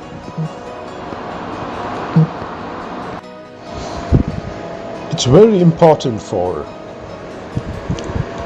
anyone who would like to get into the greater realm of the universal energies which sustains all life, to have a retreat on their lives, to have a retreat right from the time of birth till the time they're breathing as of now. It's quite important because it gives you a glimpse of what what your soul went through in terms of your bodily experience on earth. From the time of your conception till the time you are, as of now, you get to know the different stages by which you have evolved in the earth. Your life within your body, which is a vehicle, had experiences within the earth. You were born, you got conceived in your mother's womb through a spirit, a soul, through a being. And that soul has moved into a body. And during the time of your childhood to your time when you were quite in the stage of moving from a child to an adolescent, and from the time when you were an adolescent and all of your experiences as a child, right from the time you were born in terms of your memory. So what might come in your memory will be usually, in the stages of 3 years, 3, 4, and then up to 10 years. Try and get those memories in your mind. If it is going to be positive memories, keep it. If it's going to be negative memories also, just have it in your mind.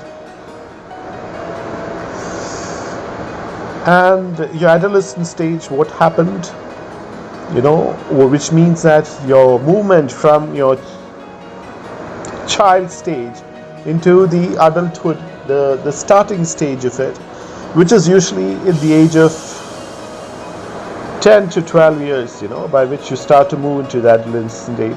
So also reflect on those stages of your life also, And then the stage which is most also important would be your transition from the adolescent stage into a kind of adulthood stage. But you should also get all of the memories which you can, which is kind of registered in your mind, and which is also giving you different kinds of emotions, in your present day life. So this particular time of your life, which is movement into the adolescent stage, which would be around 8 to 10 years, try and get those memories, and the positive and the bad memories, the good and the bad memories. But always give preference to the good memories,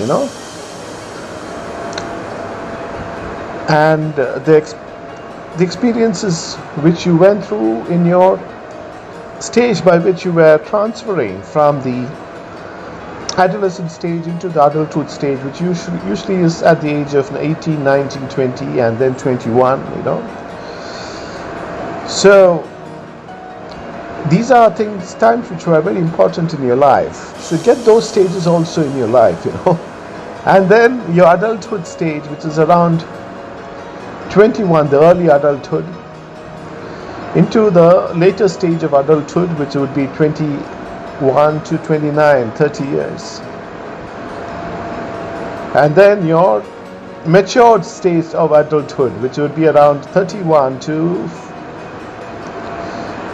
whatever years, 40 years. Then you can go on with your life till the time you are at present. So I'm talking about also as an experience of myself also, So during all of these stages, you have been through different experiences. What's most important is that during the time of your experiences in your life, right from your childhood, you should be able to see it from an aerial point of view, which means that lift yourself into the air, lift yourself into a flight and see your life right from your childhood, from the time you were born as it's registered in your memory, to the time you as of now, through all of these stages. And when you see it from an aerial view, you should also consider the universal energies.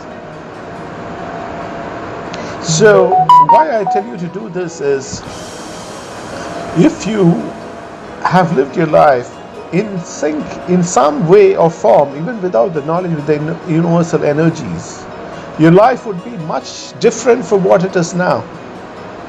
The only reason why you might be in sorrow, might be in depression, might be in turmoil is your life has been in sync with your bodily desires, wants, and then running after those desires, and moving with those desires, which are very intense and which are more into the carnal stages. So what I was trying to tell you is, as a child, whatever kind of experiences you had, or into the adult stage, because these are shaping stages of your life, these 3 stages where you're a child, you're into adolescence, and then into the early adulthood, but most of your experiences and your reactions in life as of now also within your deep subconscious is channeled by those two stages of your life, which is your early childhood and your early adolescence, and then right from this time of your early adulthood you will start to enact all of those subconscious memories into your life. So what is most important is during this important stages of people's life, people have to get into the abundant life-sustaining force of the universe, the force which sustains all life. And once you are in tune with the force of eternity, which is powering everything around you, which is giving you the air that you breathe, the cells in your body working. I've quoted small examples. The whole problem of humanity to a large extent, and most of the problems which we face as of now in this world, is because at a stage of a child we have been running after our bodily desires, and our world has conditioned us to move with our personal goals only, which is tuned to our body to a large extent. And people who have attained a kind of nirvana and also been successful in the world, not by the human standards, who have been successful materially as well as spiritually, have understood the mantra that just running behind your body right from your young stage, by which your mind is being conditioned for the future, is one of the most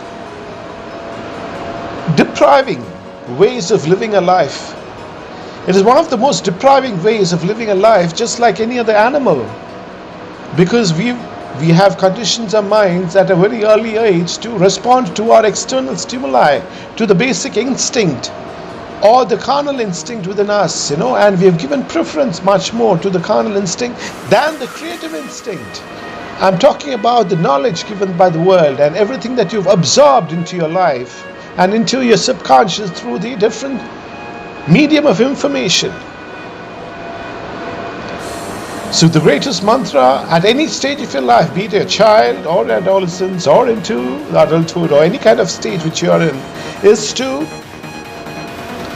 understand that running behind your carnal instincts will do you no good at the last stage of your life, when you're breathing the last breath, when you're seeing your life from an aerial point of view, from a view of how your life evolved on earth.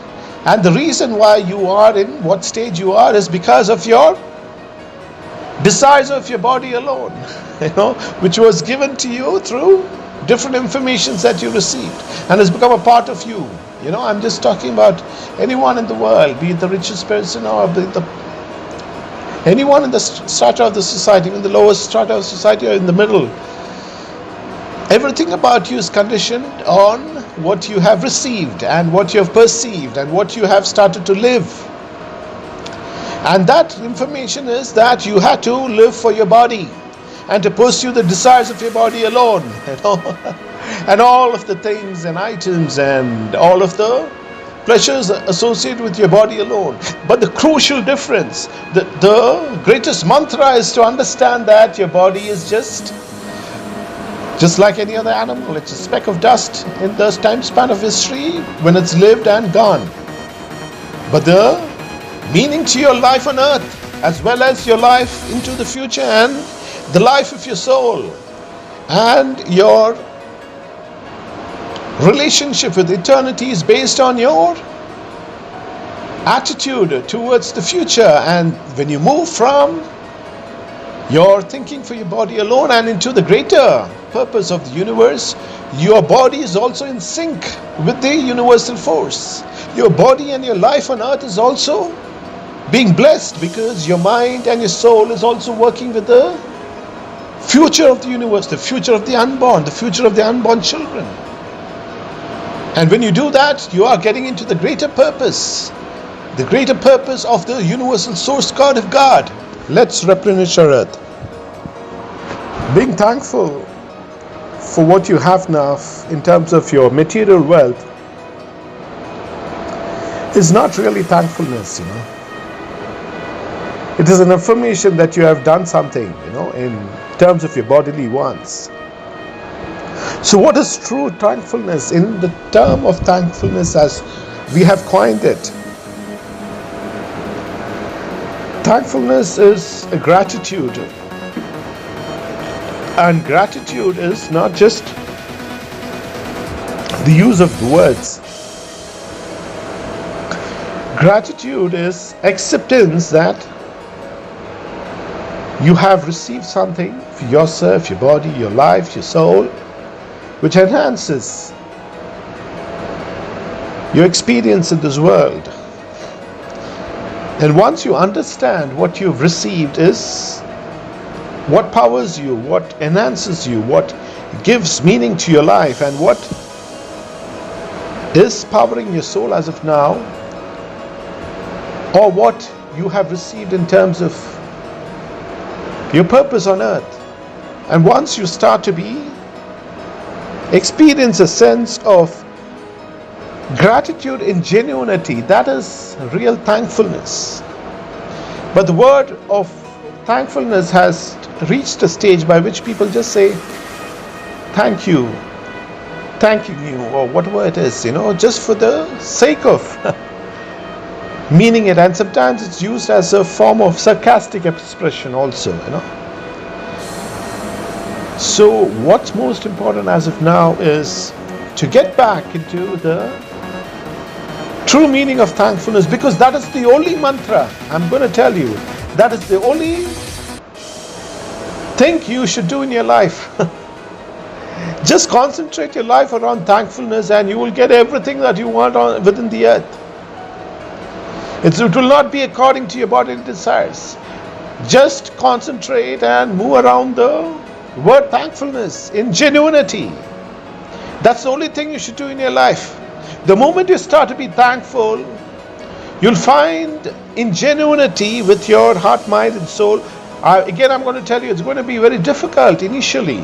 Initially, it's going to be very difficult because you've been programmed from your child. We have been programmed right from our infant stage to run after our bodily pleasures or run after our bodily goals, if not pleasures, And at a young age, usually children across different parts of the world are conditioned to be into certain profession to pursue the bodily wants, not for the greater purpose.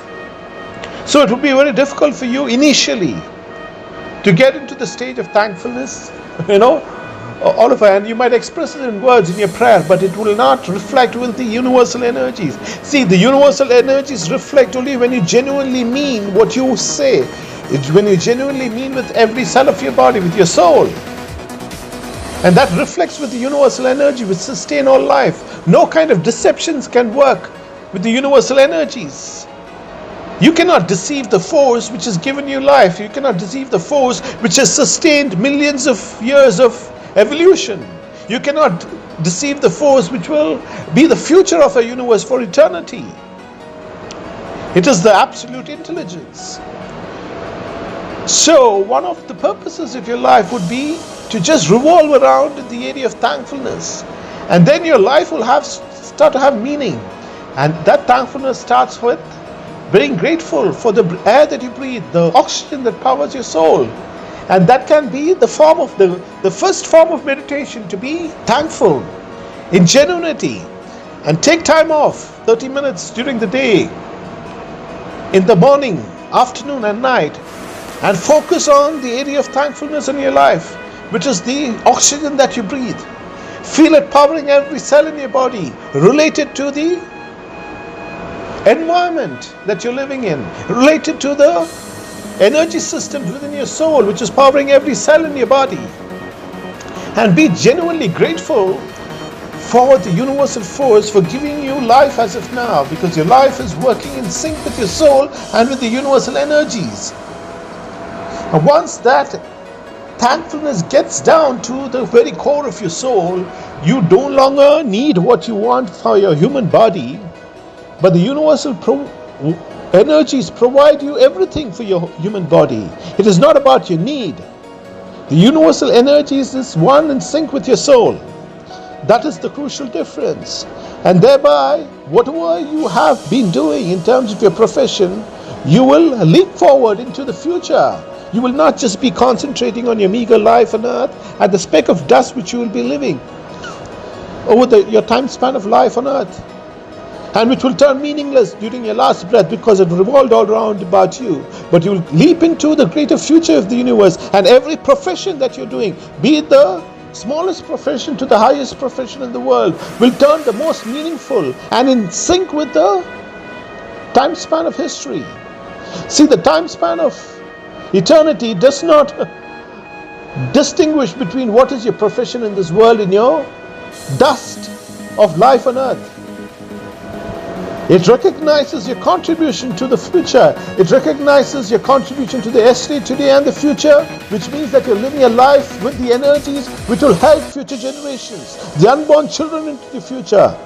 And when this kind of knowledge is transferred across the world to most of humanity, the world itself will start to sync with the universal energies which sustain all life on our earth, in our universe we live in.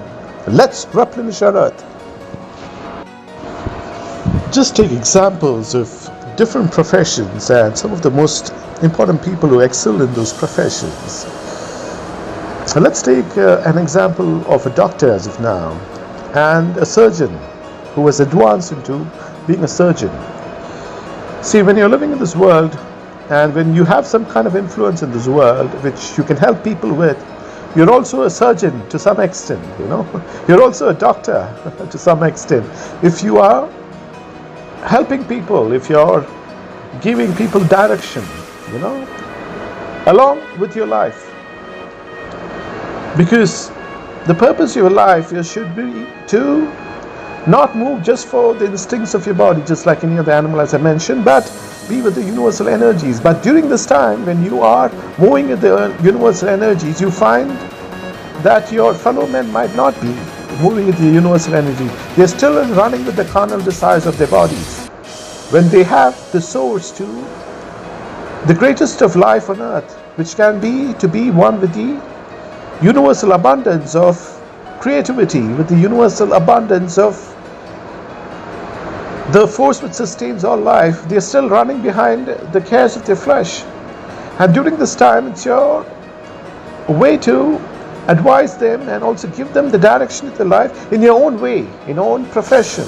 And let's take the profession of a doctor as of now, who was very successful. And looking back at his success as a surgeon, what he recognized that is, if he had been running behind the pleasures or the wants of his body in terms of his profession, the world would not have recognized him as one of the most efficient surgeons, not just in his area, but also within his country and across the world. He was known. I'm not going to take a name, but I'm just giving you a story of some of the most successful surgeons in the world, most successful doctors in the world, the most successful law enforcement, within a country, the most efficient generals of a world, the most efficient prime ministers, presidents, and the most important people in this world who have considerable influence. To a large extent, they have not been driven by the cares of their flesh alone. It's not about the desires of their body alone. They have moved with a greater purpose, even if they did not have the knowledge. Even if they did not have the knowledge that they were doing it for the greater purpose, still their instincts drove them to the greater purpose, and thereby they achieved what they had to achieve in this world. And also their lives will resound with the universal energies because it helps future generations. That is the crucial difference. Your life on earth should be in sync with the future generations of earth, the future unborn. And most of the successful people, let's take the example of a surgeon. He has become the best surgeon in the world to a large degree, by which he is known for in his profession because he specialized in an area which was most crucial for helping people.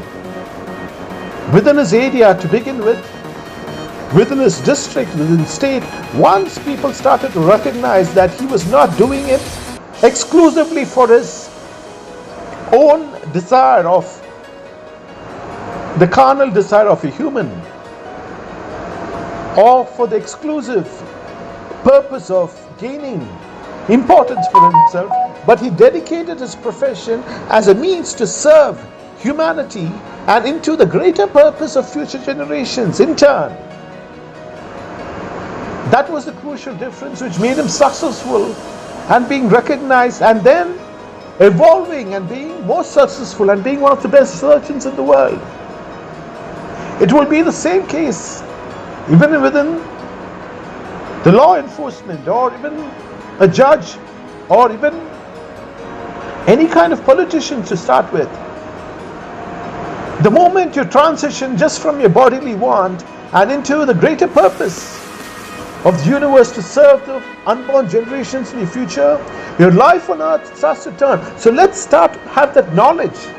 Most of the most successful people who have considerable influence in this world have understood this through their subconscious. They might not have been aware of it, but they are still serving the future generations. And I'm talking about people whom we genuinely respect for what they are doing as of now in the world today.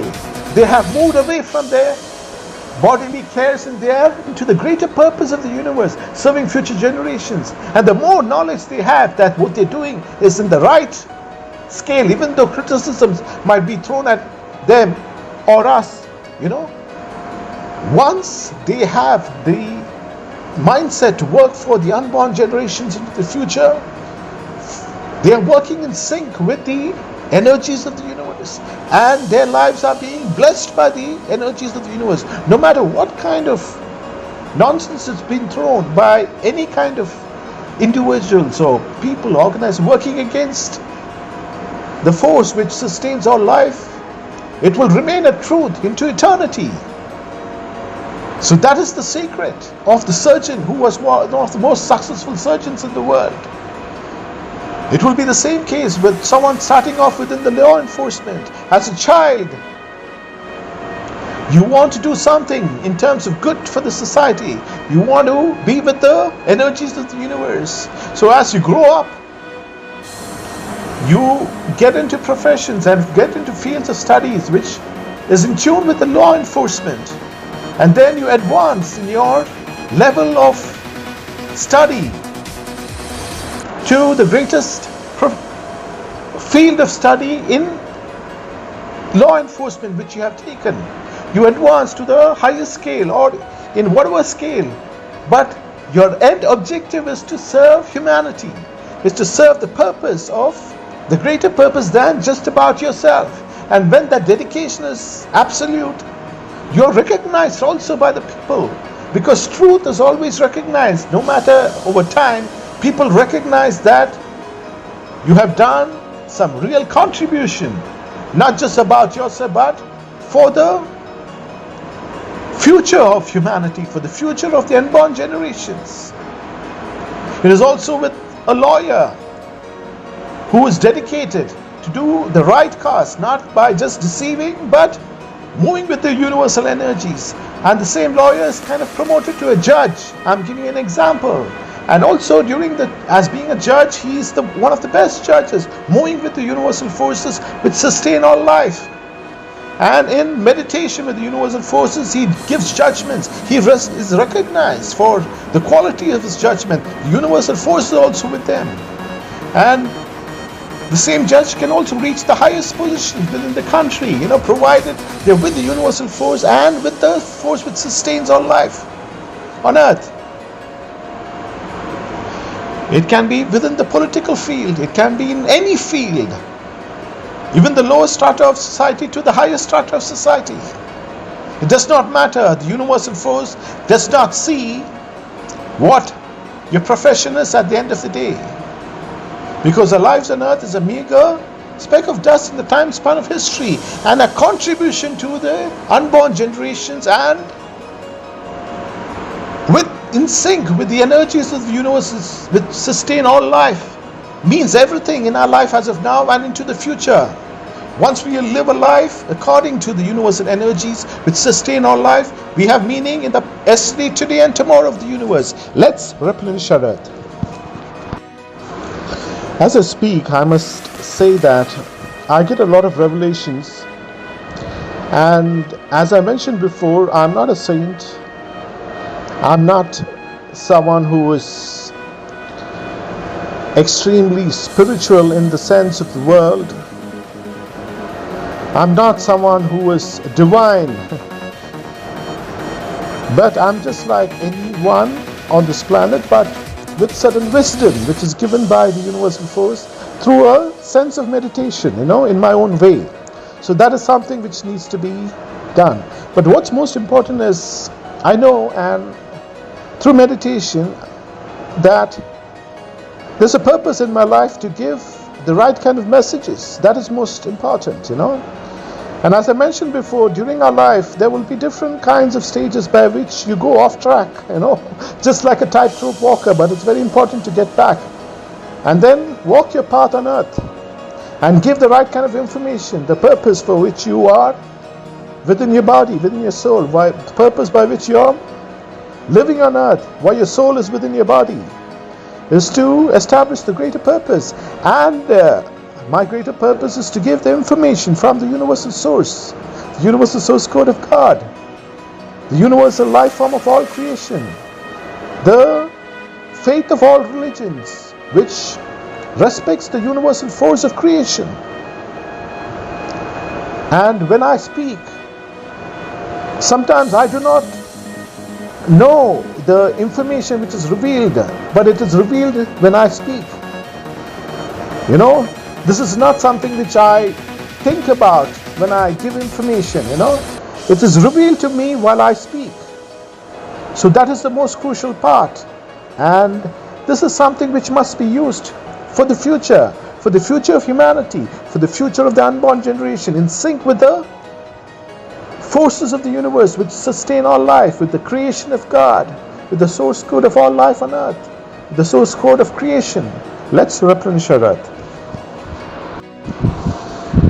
When you're working with the universal force of creation, as I mentioned before, it's also the wisest thing, the smartest thing, and everything that you should do in your life on earth. Because it is not just meaningful, it is not something which you're doing out of a mission by which you have to do something out of energy that you spend, which is exclusive from what you need to pursue on earth. It is not something exclusive what you need to pursue on earth. It should be a part of your being, because that is everything which brings meaning to your life. Otherwise, focusing on your body is a complete deprivation of your body, mind and soul, and at the end of the last breath, it is a complete revolution around your body, around our bodies, and it will remain a speck of dust in history. So what I mean is, it is the most sensible, wisest and the smartest thing which you can acquire, the knowledge that you will have to begin right from today at this moment to start to live for the future of the unborn generations and the future of our world, our planet, and everything we see around us, because that's the only thing which brings true meaning to our life, which will also be a part of the yesterday, today, and tomorrow. And most importantly, you will be living your life just like the generations that will come after us. Our lives will be lived on earth. You will be living your life into the future of the next 100 years, even 1,000 years. Because you've contributed something to the future. You've contributed something. Just imagine the language which you're speaking now, the English. It was an evolution of contribution of different people. But when you're speaking the language, they're also living in your words. They have contributed to the future. Some of the best roads, some of the best systems within the earth were designed by certain people in the past. The Romans, the different civilizations across the world, the greatest civilizations within this Indian subcontinent, within Russia, within Europe, within the Middle East, within Southeast Asia, within Africa, they have contributed towards the culture, towards the language, and people living their lives as of now, even though they don't remember them as such, as they have contributed, they're living a life which they have helped them live as of today. And when you're living a life in sync, and when you're speaking a language, when you're traveling in the fastest of cars, when you're traveling with all of the gadgets, the equipments available today, the mobile phone you're using today, was a contribution of certain people at certain point of time. And when you are using it, you're using their energies. They're living within your phone. Their creations are living within your phone. Their energies also are living within the earth. You become a part of the eternity of the universe. And their souls are also a part of the universe because they worked towards the future in sync with the energies of the universe which sustain all life. So when you're living a life here on earth based on the creative source of the universe, the creative source which sustains all life on our earth, in our universe, and everything we see around us, it is not that you're working towards a cause. You're doing the smartest, wisest, and the only thing which you should do in your life is to focus your life into the future, the unborn generations into the future. Let's replenish our earth. When we caught the concept of replenishing our earth, it did not occur to us that we will be delivering messages which are very profound, And the word replenishing our earth also took a very deep meaning and form. The basic word replenishing our earth does not mean that we are just doing things for our earth. It means we are doing and living a life which is conducive to the force of creation, which is conducive to the life-giving force on earth, which sustains all of humanity and all life forms. And that is what we mean by replenishing our earth. Even if we replenish the earth or not, the earth will survive. The only question is, will we survive as humans? Will all the other life forms survive? Just like the millions of planets within the solar system.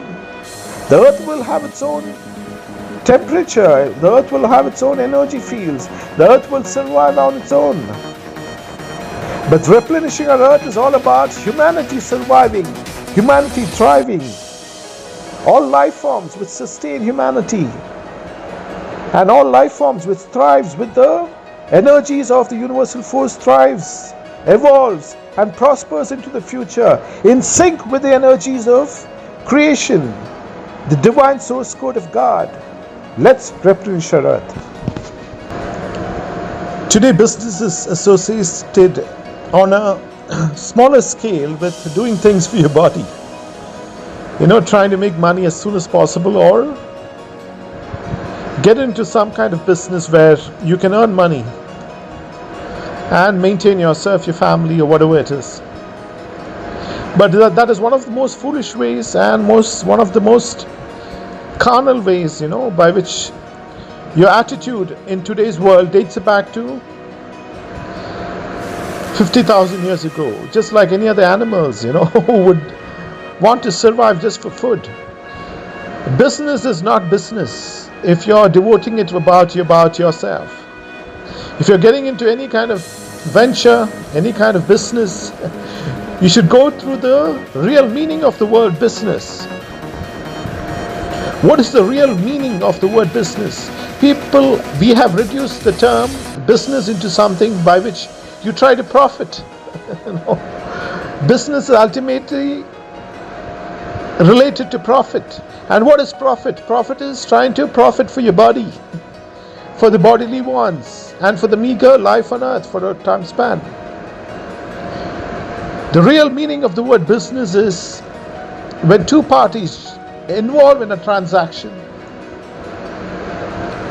both of the parties are helped by the transaction, is helped by the energies which flow within the transaction.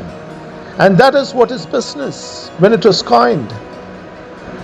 But as of now, many of the foolish people of the world have turned business into their self-propelling ways by which they deal with the world, by which they satisfy their carnal desires, by which they satisfy the desires of the flesh, thereby losing the real meaning of the business and also losing in their own business, Anything which is started for your own body's sake will ultimately be on the losing end, because I've just quoted an example of someone starting just a coffee shop across the world. You find different coffee shops, but if that basic coffee which they sell was based on the profit for their own sake, you wouldn't have customers coming much after maybe 3 months or 6 months, for the basic reasons that the coffee shop devoted itself just for profit, and all of the ingredients they used might be in very questionable quantities which did not satisfy the customer. They should have reduced on the sugar, they would have put more sugar, or they would have reduced on the milk, because the ultimate end was profit for the body. But the same coffee shop, if it had a larger purpose of providing high quality coffee, satisfying the needs of people, and letting people enjoy, with a true sense, with the energies of the universe, by which they had a very clear mission to give the best of coffee, to help people enjoy the environment while they were drinking the coffee, which is among the most established coffee shops across the world, the most established coffee chains across the world. The franchisees follows this tradition. They're not compromising on the coffee. They give you the best coffee. They give you the best environment where you can sit, have a coffee. It's not just about the coffee, it's also about the environment. It's also about the time that you spend with your friends, by which you get into the creative source of the universe. You might have business negotiations. You might have a love affair happening within the coffee shops. So it's not just the coffee that they're selling. It's the energy along with the coffee, in tune with the creative force of the universe. If they have liked it or not, they're doing it along with the creative source of the universe. And that's what helped them prosper across the world. So that is the basic reason why business succeed. The moment you start to concentrate your business on yourself and all the associated energies around conning, deceiving, trying to make a quick buck, you're just like any other animal. We are just like any other animals, trying to get the food as fast as possible, and we reduce our lives to meager. Any life form on earth. Let's get into the greater purpose. Like the greatest coffee shops on earth was started from a small coffee shop, but they had the right attitude. They had the right attitude to expand. Let's work with the creative source of the universe with a greater purpose of serving the generations as of now and into the future and the unborn generations. Let's replenish our earth. I would say that the law enforcement into the future, which will be into the next 50 years and 100 years and much more, will be more about mind empowerment.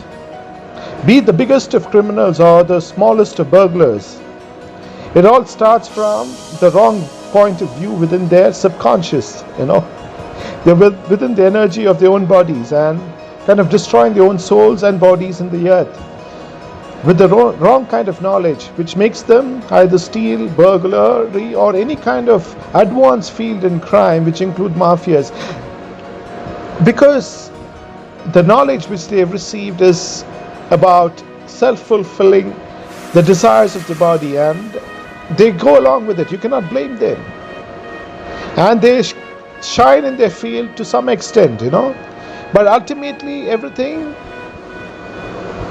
does not work well in the end. I'm not just talking about their lifespan, but also in the purpose within the world and in the purpose for the future generations or for the future unborn. The reason why I say you cannot blame them is because of the inputs that they have received to get into that kind of profession, into their mind, and their subconscious are driven by it. So any kind of law enforcement in the future, into the next 50 to 100 years, will be all about mind empowerment. Any burglar, any thief, anyone in the advanced stages of crime or mafia, the law enforcement will be such that they will be brought to a center, and within a matter of 1-2 hours or within a day, they would be able to change their minds into the neurons working towards the creative sources of the universe. The minds will start to work with the creative sources which sustain all life, and that will be the part of law enforcement. So no longer you need a big prison system. If you have a system by which you can empower people to move from the energies of deprivation of their own souls and bodies and into the greater purpose of the universe, and that will be the most important measure of law enforcement into the future. Identifying people with traits of extreme negative energy, identifying people within the traits of the energy of turmoil, and then bringing them to a center where they are empowered into their minds to change the neurons within the minds into the neurons of creativity, which gels with the energy of creativity. And that will be the greatest purpose of all the law enforcement of the world. Turning generations into the future into people and humans or humanoids with a part of the being with a machine which is outside us now, which will be just inside every individual who would want it. As of now, we have all of the instruments outside our bodies. When I say it's a humanoid, we're also kind of humanoids as of now, except that the instruments are outside our bodies. At some point of time, those instruments would be a part of our body, or we will have a chip which will connect all these instruments within our system so that we can process information faster. We do not have to run behind a mobile phone or so. The chip will already be connected. And so generations into the future will thrive because the law enforcement will be such that any kind of criminal will be identified immediately through the supercomputers of the world.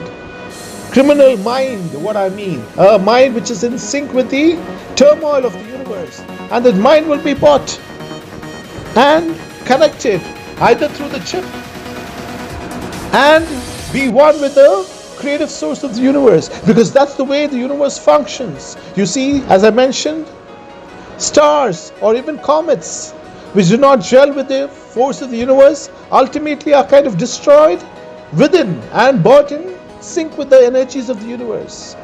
So the destruction of the carnal or the energies of turmoil will happen within the mind, which means that the destruction, what I mean is the cells and the neurons within the mind of people with extreme negative behavior will be turned into neurons of positivity, which gels with the energies of the universe, which sustain all life. Let's replenish our earth.